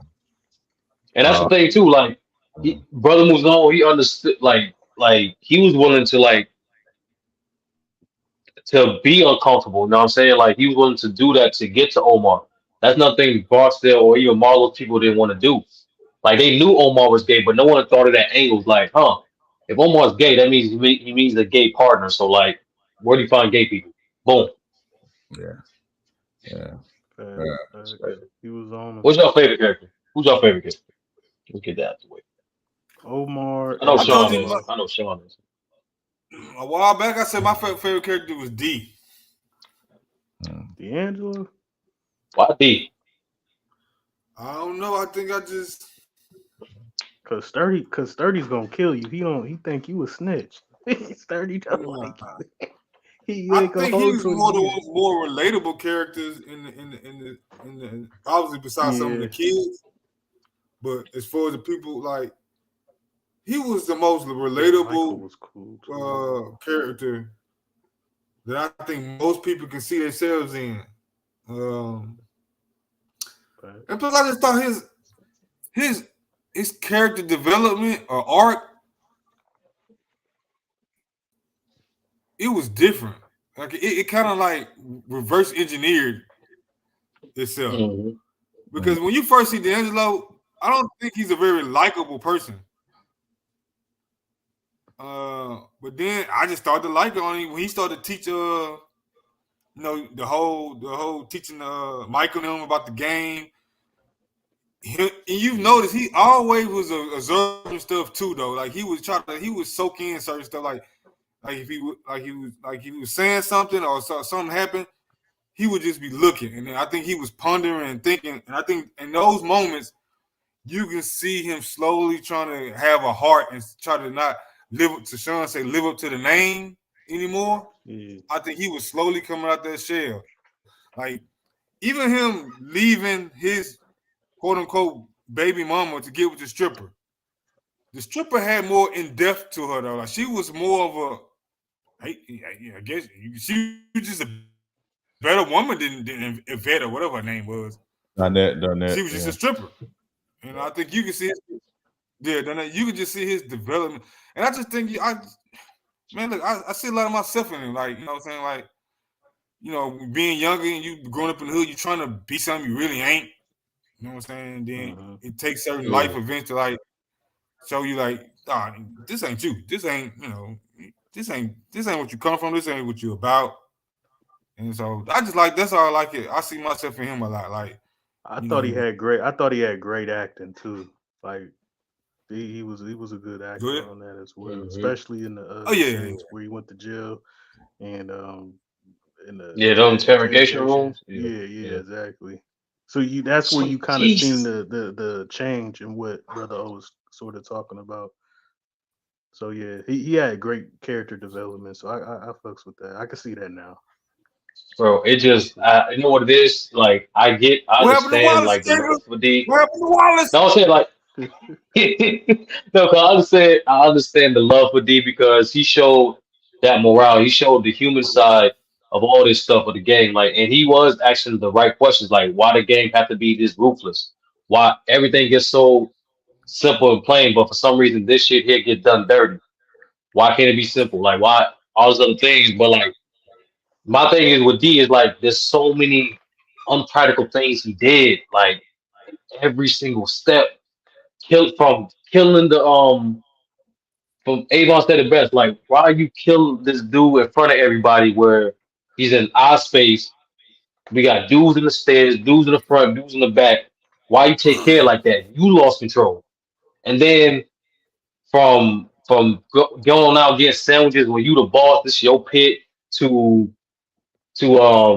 even every single time he talks to the cops, he always talks to the cops about his lawyer. Every single time. Like McNulty and Bunn was running game on him every single time, and that's why there's so many signs of him not being able to hold the 20. Like that's I'm being realistic, and that's what like to me that will make it that's why I'm critical of D is like you were smart enough to understand you're not necessarily right for the game, but you just didn't we wasn't brave enough to simply walk away. I think you can have that too. So as again, I have who I think is the most important character, but my favorite character is Bunny Colvin. Yeah, that you know, he's bald. I knew it. Yeah, I wish that.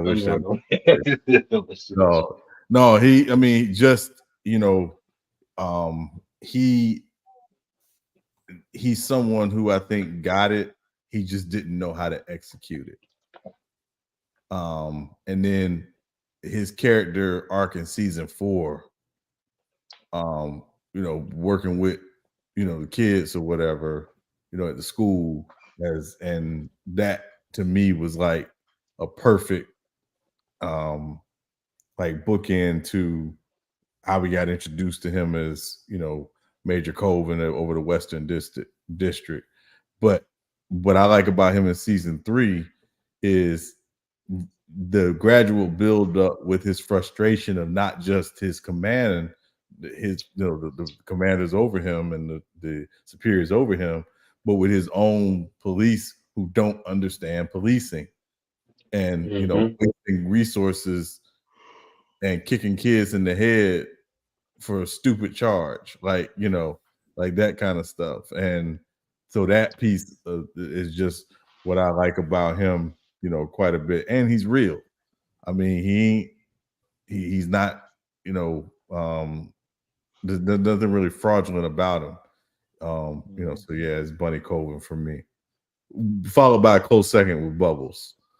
I like Bubbles' story arc through the whole series. Yeah, Bubbles is a good one. Bubbles is a good one. For me, it's I think he has it's probably one of between the best arcs in the series. Yeah. For me, it's between Marlo and Mike. And Lester's my favorite detective, but the reason why I'm between Marlo and Mike because Marlo is the epitome of the game. Like Marlo is to me, Marlo represents he's it's crazy because like he's the best. He take the best characteristics from Avon and Stringer, but he only has one weakness. You know what I'm saying? Which was, and I thought his character arc, even though it was plain, it had it was ironic in a way. Like for a guy who achieved the most, he didn't get what he wanted. What was his weakness? You said Marlo? His weakness just he had the same weakness as Avon. He was addicted. He was addicted to maintaining his name and reputation. That was his weakness. So that's why Chris was keeping that news from Omar away because he knew if Omar was talking crap about Marlo will resort his focus on dealing with Omar more instead of dealing with his what he was doing anyway. So just like Avon, in regards to just like Avon with his obsession with taking down Marlo. Like remember Sean, he started buying grenades. He's like Stringer, like nigga, is that a grenade? Like why you bring grenades? Bro, you tripping right now, bro. You on probation. So Chris, as a great right man, he was like, all right, knowing Marlo's weakness is his reputation. My name is my name. He wouldn't do anything to retain that, even if at the expense of us. I'm gonna keep that away from him, and that was his weakness. But he was cold blooded. He was cold blooded like Stringer. He understood the principles of the game like Avon. He understood the principles of respect and fear and the importance of muscle. And the way just like Avon, he has also had a good sense of seeing character because he noticed the characteristics of Mike early on as well as Chris too. So, and most importantly, and Marlo, even though Marlo took L's, he always adapted, and that's why he won. That's why he won and lost at the same time, because he was the only guy that was maintaining that focus, and also had the right people to keep him away from his weaknesses. Yeah. And the reason for Mike for me is like that character that's kind of forced into a life that he wanted to do. Like Mike had great morals, but like due to the situation, he was kind of incentivized to become part of the game, and that's obviously the other things like from Mike's morality to like his potential and also his relatability. Like he was forced to he had man responsibilities as an early child, and that was crazy dynamic for me. So that's why between Marlo and Mike. Yeah, Mike's in my top 5. The other character I really love is Bump Moreland. Bump, yeah. Yeah. Bump. Yeah. Bump, Mike, Marlo, Bubbles, and Lester. They're my top 5 favorite characters. Yeah. So my two characters would be Omar and Marlo. Omar because there's a rapper in the Bay Area. He passed away. His name is the Jacka, and he used to rap about robbing people, this, that, and the third. But we also heard his name in the streets, like, yo, he really used to be robbing niggas. Like, niggas is on his head. Like, everybody hates this nigga. And even the Jacka said it, like, I get love from every hood, but I clash with several. So that's kind of what Omar kind of represented in the Wire. He got respect from everybody, and everybody knew his name, but everybody kind of wanted to kill him and hated him. And you seen that when he went into jail. So I kind of it was just relatable when I was a kid listening to the Jack of the Rapper and then watching The Wire, and I paired married the two together. So that's Omar, and then Marlo. I mean, he played the game and won. He got the crown and wore it, and then he didn't have to go to jail. He didn't die. He just gave it up and became a businessman. And that the final scene of him taking over another corner just to feel the rush again, I thought that was classic. I was like, yeah, the villain won. Even in that game where everybody died or went to jail, even they wrote a story where the villain actually won. That was dope to me. So them is my two characters. Top 5, Mike. I got to put Mike up in there. Maybe. I don't know. I would have to think, because McNulty and Chris would probably be up there too. But yeah, A lot of great characters. Cause like I was considered Pop Joe. I was considered Daniels. Like yeah, see, you got a whole bunch. And it's funny too. The Carver grew on me, Sean. Like when I watch the series, yeah. Carver grew on me because like to show that level of maturity and that character development, that was good. Yeah, and you think about it, Carver. Carver, dog, that was like Beavis and Butthead. Who's that? Mm-hmm. Carver and who? Carver. Man, he didn't show no level of maturity. He just got lucky, man. He just shut his mouth and got lucky. Nah. He didn't do nothing, man. Well, Carver really is what Daniels was before we meet Daniels. Mm-hmm. And that's what he becomes, is he ultimately becomes the new Daniels towards the end of the series. But, and they don't talk about it. Well, except, obviously those that know about how Daniels and that crew was running wild, before he, becomes all about police work and doing the work right and, blah, blah, blah. That's what Carver is. Carver ain't about doing the work right. He's about busting heads and, living up to that reputation. And then he figures out it's so much more and it's so much bigger than me just running around knocking heads. And I think it was, to me, the turning point for me was when he got under Bunny Colvin and how he took to Colvin and how like Herc and the other white dude, the one with the mohawk, didn't take to Colvin. Mm-hmm. And it's funny because Herc is an interesting character because I hate Herc because he's an idiot. But the one person who actually tried to look out for Herc is the person that Herc ended up backstabbing because he was the one that called the Sun Papers on Colvin. Yeah. Herc. Yeah. But then Herc solved like he was a part of solving getting Marlo when he was. Yeah, he got Marlo's number. He got Marlo's number. He got Marlo's number. Yeah. But that wasn't because he cared about the case. He just trying to get back at Marlo. Yeah, he was trying to get back at Marlo because Marlo cost him the job with the whole camera incident. Yeah. So, you know, and Herc really is the epitome of white privilege. Like, that's what you could Valchek is. Valchek is. He didn't earn that. No, but think about Herc, right?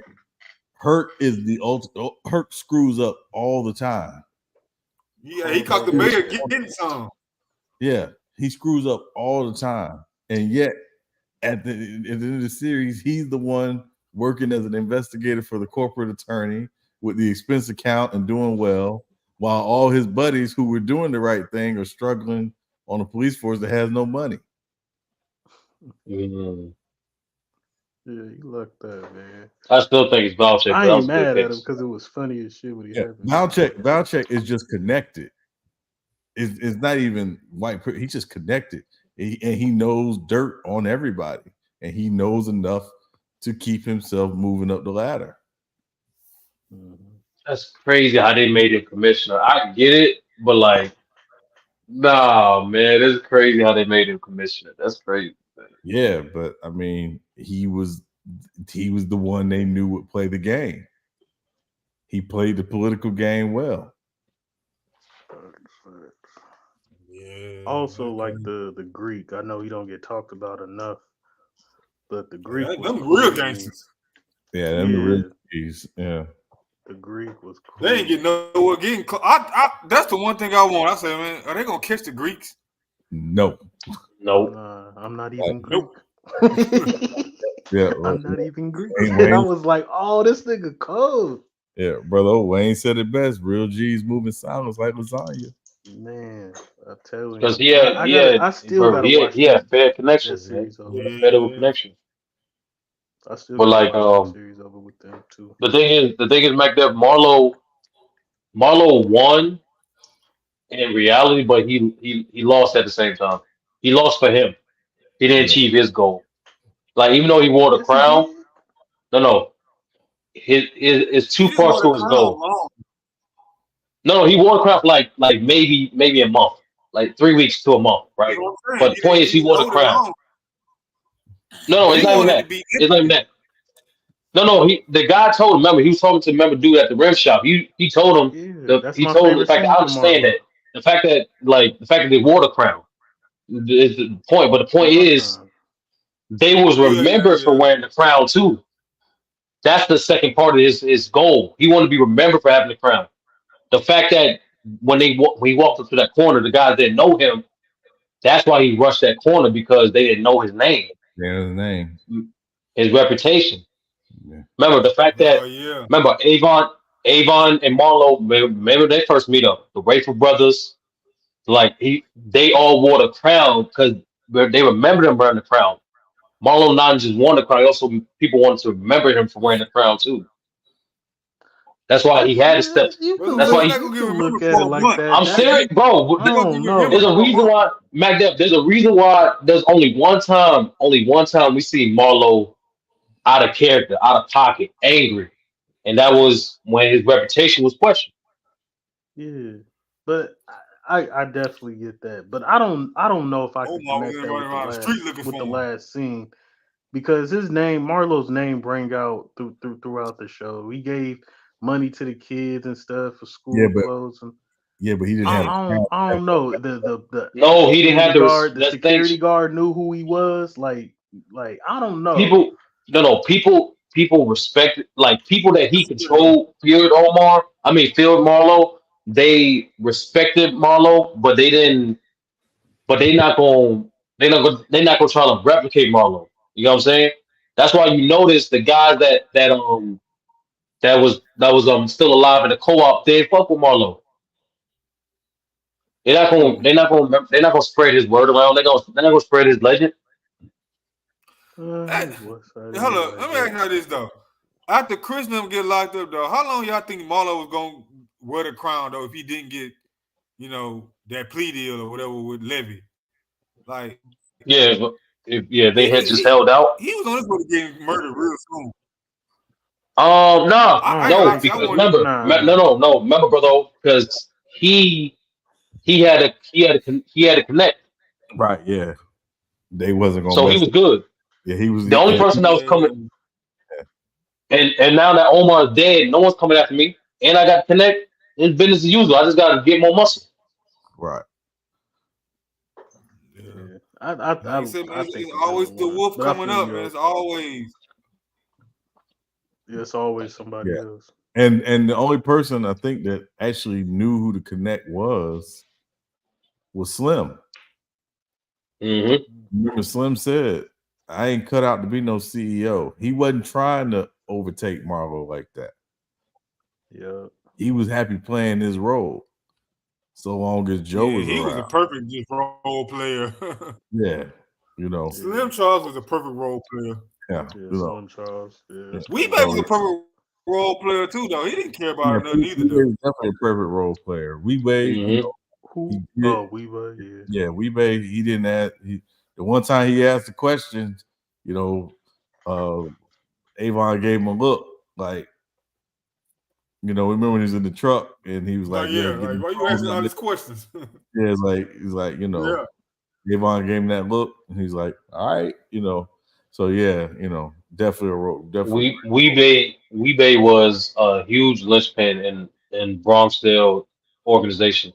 Number one, he the one that was enforcing the important rules. You know what I mean? If y'all can remember the scene for him and D, yep, he was the main guy enforcing that.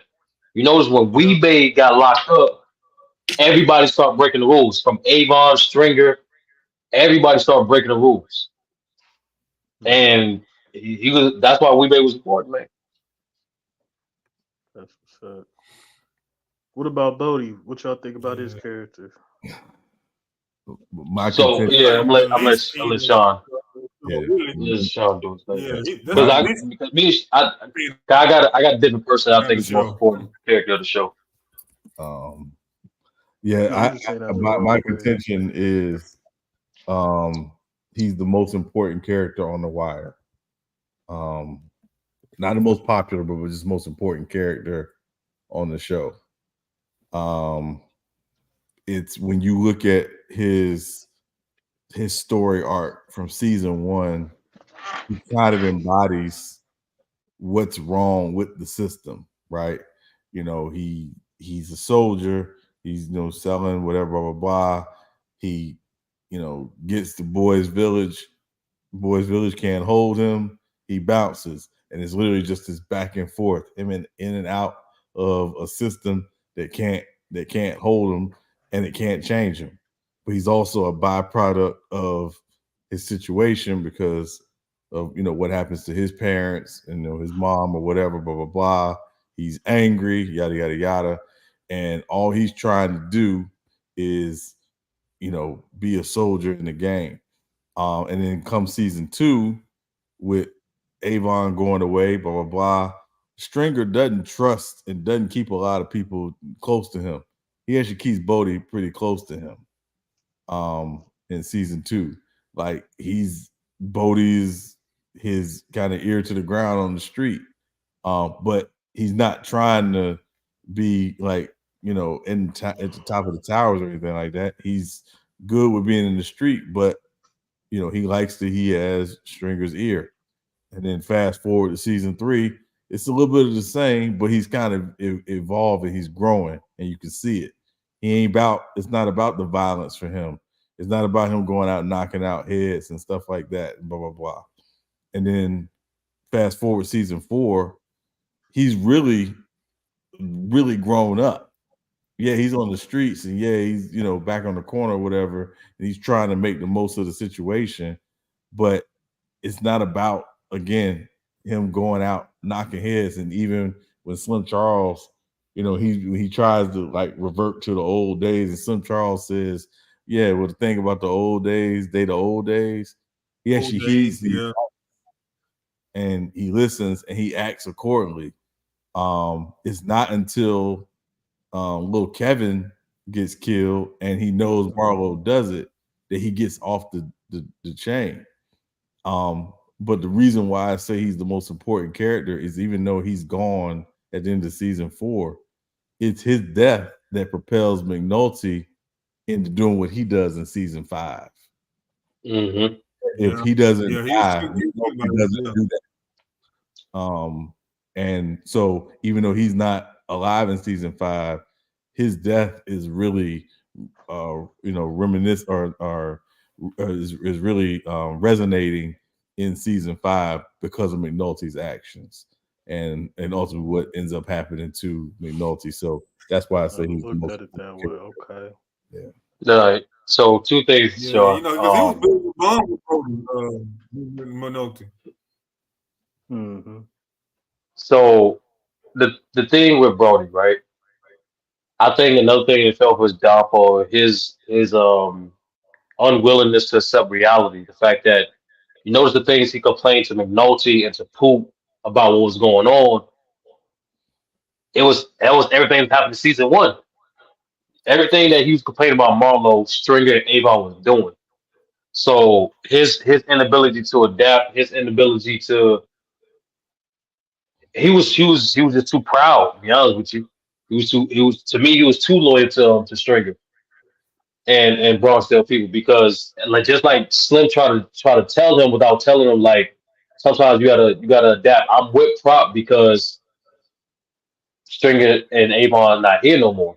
I'm with Marlo because Prop is out of the picture. So it's like you gotta adapt. That's the thing about the old days. You can't just stick doing the same thing.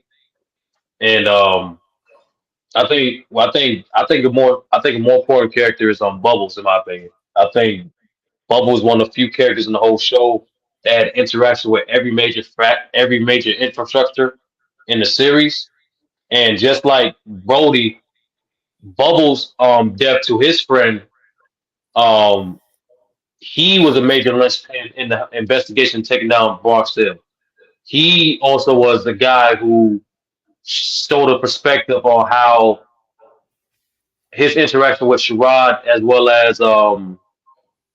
as his sister, showed another perspective of how the education system could affect the civilians, as well as the homeless shelter too.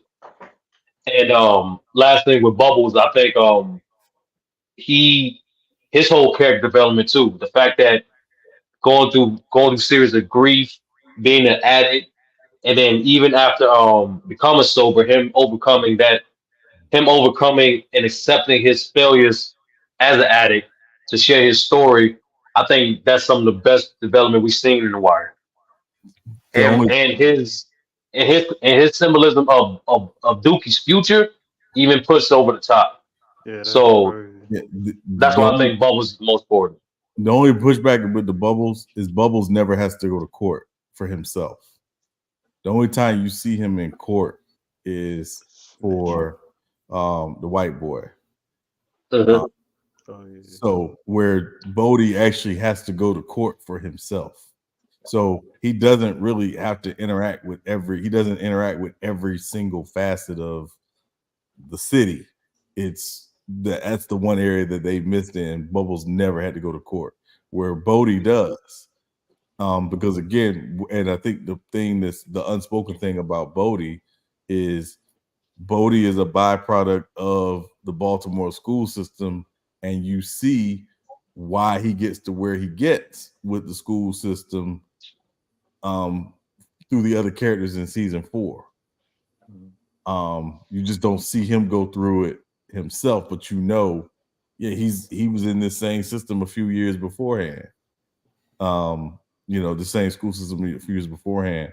Bubbles interaction with the school system is through Sherrod. obviously the Sherrod character in season 4. So, where he's trying to like mentor and look out for this kid and get this kid, back on the educational track or whatever. But, it's slightly different, but we never saw Bubbles go to court for himself. You saw Bodie have to go to court for himself. No, I just took Bubbles' interaction with the lawyer. He only interacted with him twice. I just took that as his connection. But also I realized the thing with Bubbles too.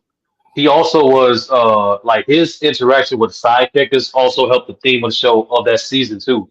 Like you notice his relationship with Hurt, even though it was brief, it showed you the consequences of bad police work.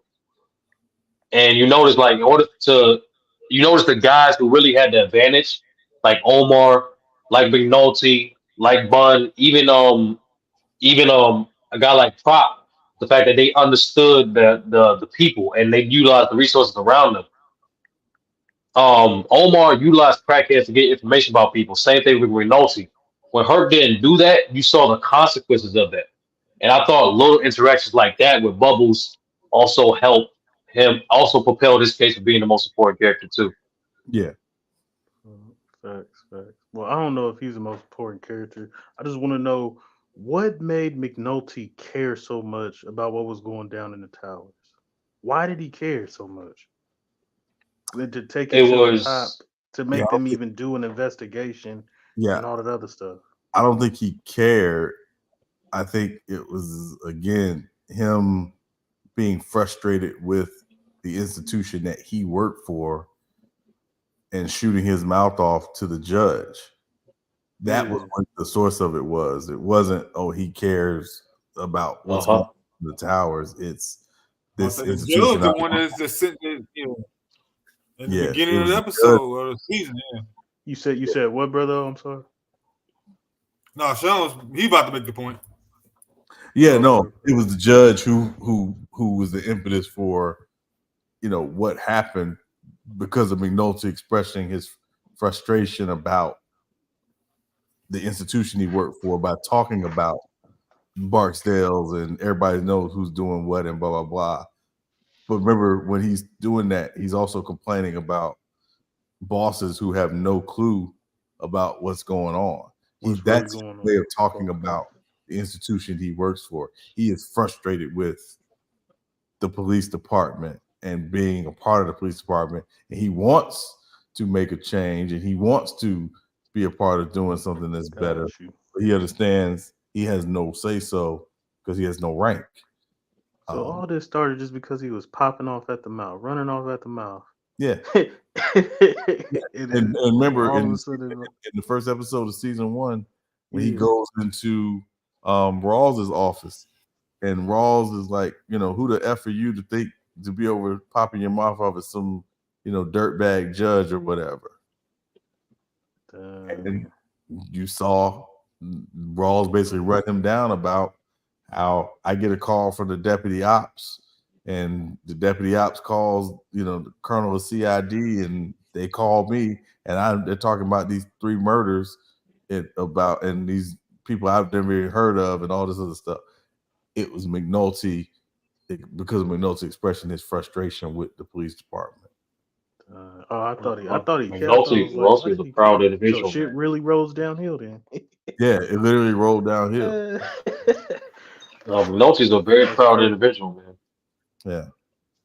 Yeah. And they're right a lot of times about McNulty. McNulty is an a-hole, but he's also right. It's just the way he handles it. Yeah. He also wants to be. I think Sean. He also wants that recognition of being right too. Right. You notice, especially in season 5, like I forgot. There was a specific point where like they could have got what he wanted, but he kind of wanted his own name. He wanted that recognition. That's damn. I can't forget the part right now, season 5. But it was like I thought, like after watching the series over and over, like at first I thought McNulty he wanted good police work, and he does.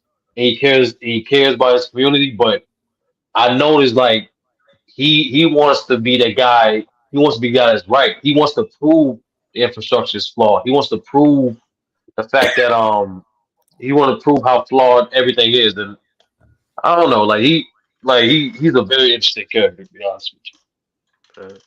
Man, we got And to initially, draft, brother. another trivia. Like initially, they was going to he was going to be the epicenter about the show, but then they was like, nah, it's better to make Baltimore the main character of the show. Right. Hey, y'all see Method Man's interview on Drink Champs, and they was talking about The Wire. I guess that the first of all, they all was writers from Baltimore. The preacher dude that in the show, he's really a gangster. I think that's really like, I'm not sure if that's really Avon or not though. No, so But that's Melvin. That's Melvin Williams. So the character of Avon and Stringer were based on Melvin Williams. Deacon, yes, and the guy who when Omar gets arrested, the guy, one of the guys who comes in the cell and ends up kind of rolling with Omar when Omar gets out, and he gets out. That character was kind of basically the basis for Omar. That guy that was the real Omar. That was the real Omar. Yeah, Donnie Andrews. Donnie Andrews is his name. Yeah, I'm not sure was he gay in real life? He wasn't gay. He was bisexual, but he ended up marrying a woman. I didn't know he was bisexual. Several years ago. Yeah, he was bisexual. He wasn't. Because Method Man was like, he ain't gay. He like pussy. Just to let y'all. But you remember the preacher? What preacher character? He's a bald-headed brother. That's how Hurt. Yeah, he's a bald-headed. The bald-headed brother. Pulled him the over. Dude that was talking to the bunny. The dude was talking to Bunny, like how you got to improve the the community. That's the deacon. Yeah. That was Marvin Williams. Yeah, that was yes, that was the character that Avon and Stringer. That his real life was the basis for Avon and Stringer. Yeah, they said the man was like, he still carry a pistol, like he still carried on him old school right now. To this day, I was like, dang, he ain't left it. But yeah, and I forget that. Remember the young boy that was on the corner? Remember the show The Corner on HBO? Yes. Okay, so remember Friend's son with the dreads, but then he cut it off, the son. That was one of the dudes that was in the jail with Omar. I think that was the dark dude. I think it was. I gotta rewatch the damn interview now. I'm not doing it no justice, but he was in the Wire too as one of the characters, and I didn't recognize him. I gotta watch it again though. But yeah, they because The Corner was filmed in Baltimore as well, so some of those characters and writers they on the Wire as well. Right. Yeah. But yeah, it's a lot of that. Yeah, Baltimore got a lot of rich history. If you want to know about Baltimore, they say watch The Corner and The Wire. Yeah, and the other thing too, we didn't talk about this, but the other thing about the show was the mirror scenes, and how between The Corner. Well, no, just the mirror scenes in The Wire. So basically, like I give examples. So there's a scene when it's the scene when Stringer and Avon called D'Angelo up to the office asking about Wallace, about the location of Wallace. They want to get at Wallace, whatever. There's a very similar scene in that same episode when Daniels is in the deputies who becomes the commissioner. He's in his office and the major for IID is behind him. The scene shoots just like that. It's literally just they're the exact same scene, but two different entities. Or the scene when Colvin is in front of the in the Comstat meeting and Rawls is reading them the riot act, and they, of course, at this point, it's come out about Amsterdam, and Bunny leans over and says, "Get it over with, motherfucker," and that in the same, and again, mirrored scene when he said, "Get on with it, motherfucker." And in the same scene or episode, when Stringer gets killed by Omar and my brother, he says the exact same thing. Well, get on with it, mother. So like thing that mirrored scenes thing is like, it's just brilliant how they would do that. Show. That's another thing with Stringer's death too, Sean, is like, you notice before his death, like Stringer was a very cautious dude, so he will always tell people, y'all, if y'all watch the show again, he always tell people to lock the door when they leave the room. Any room Stringer was in, he was told to lock the door after him, right? Ironically, the same way he died, all the doors was locked and barricaded so he couldn't escape. Where Omar and brother was on. And I thought that, like, The Wire does a lot of ironic things like that, man. The only mirror scene, because I never looked at it. The only mirror scene that I could think of is the one with Slim Charles when Omar was about to kill him, and the one with Brother Mazon when Omar was about to kill him. Like, they both was ready to die, but it looked like they was.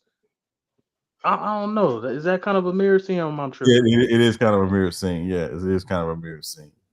Yeah, because it sounded like they both didn't beg for their life type of stuff, right? It was like, you're right. You are. Listen, nigga, I didn't do it. Whatever. It's the game. It's the game type. I don't know.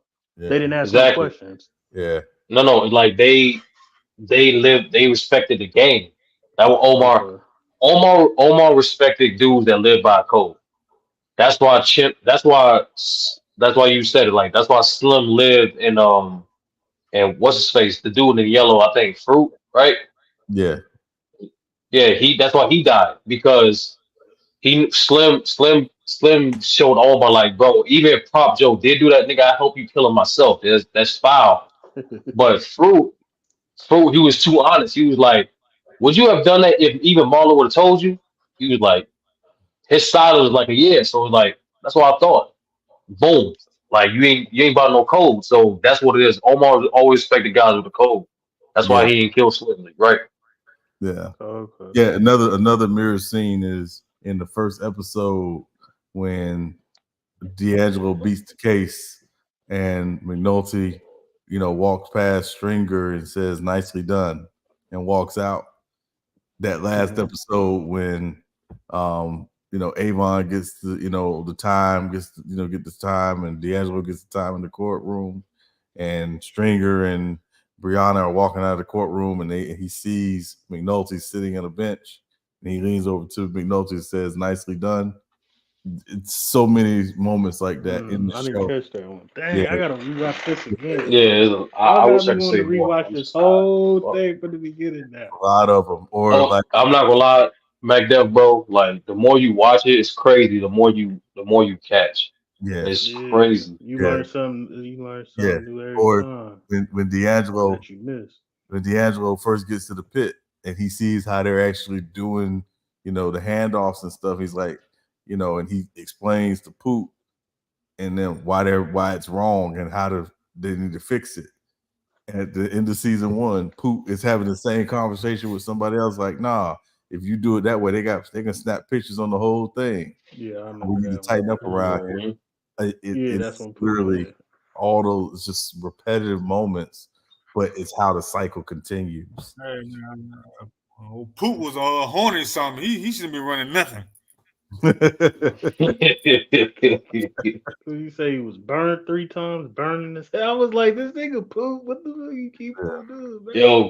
If I remember that I watched it like the second time.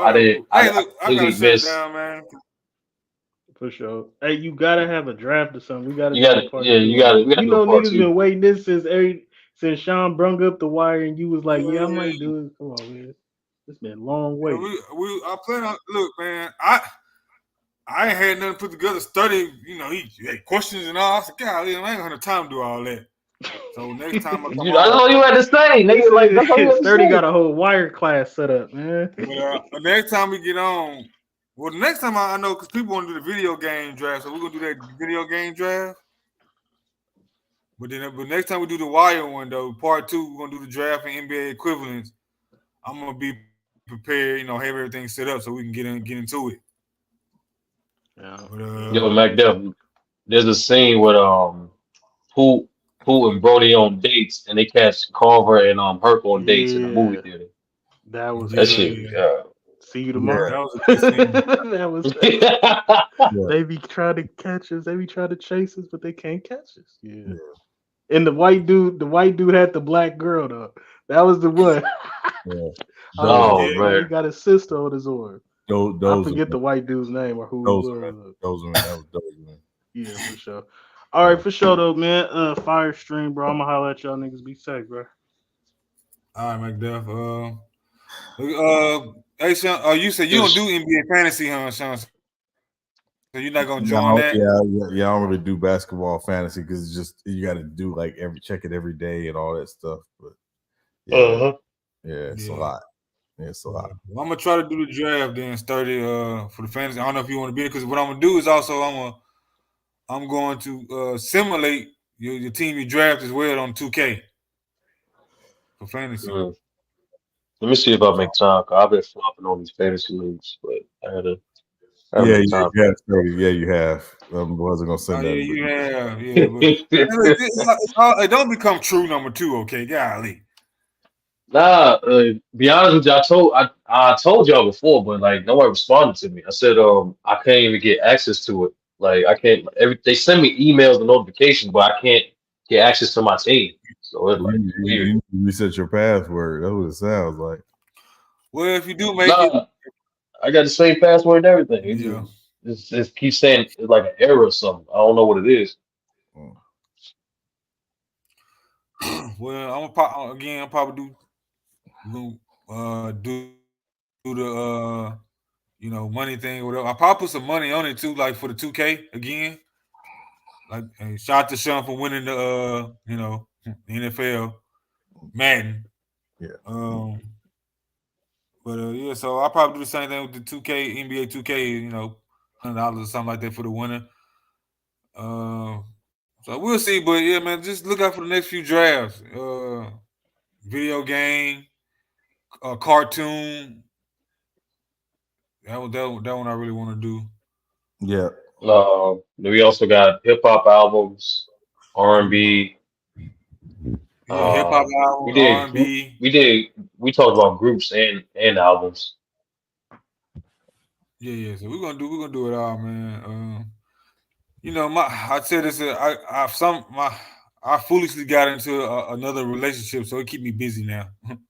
Oh yeah, that's called foolish. No, I'm kidding, brother. I be tired, man. She want to go everywhere, man. So I'm about to go sleep now, so I can. Yeah. Well, enjoy it, brother. Yeah, around the world in 80 days, man. Yeah. All right. Anyway, man, salute y'all, man. Appreciate you for coming through, man. As always. Man.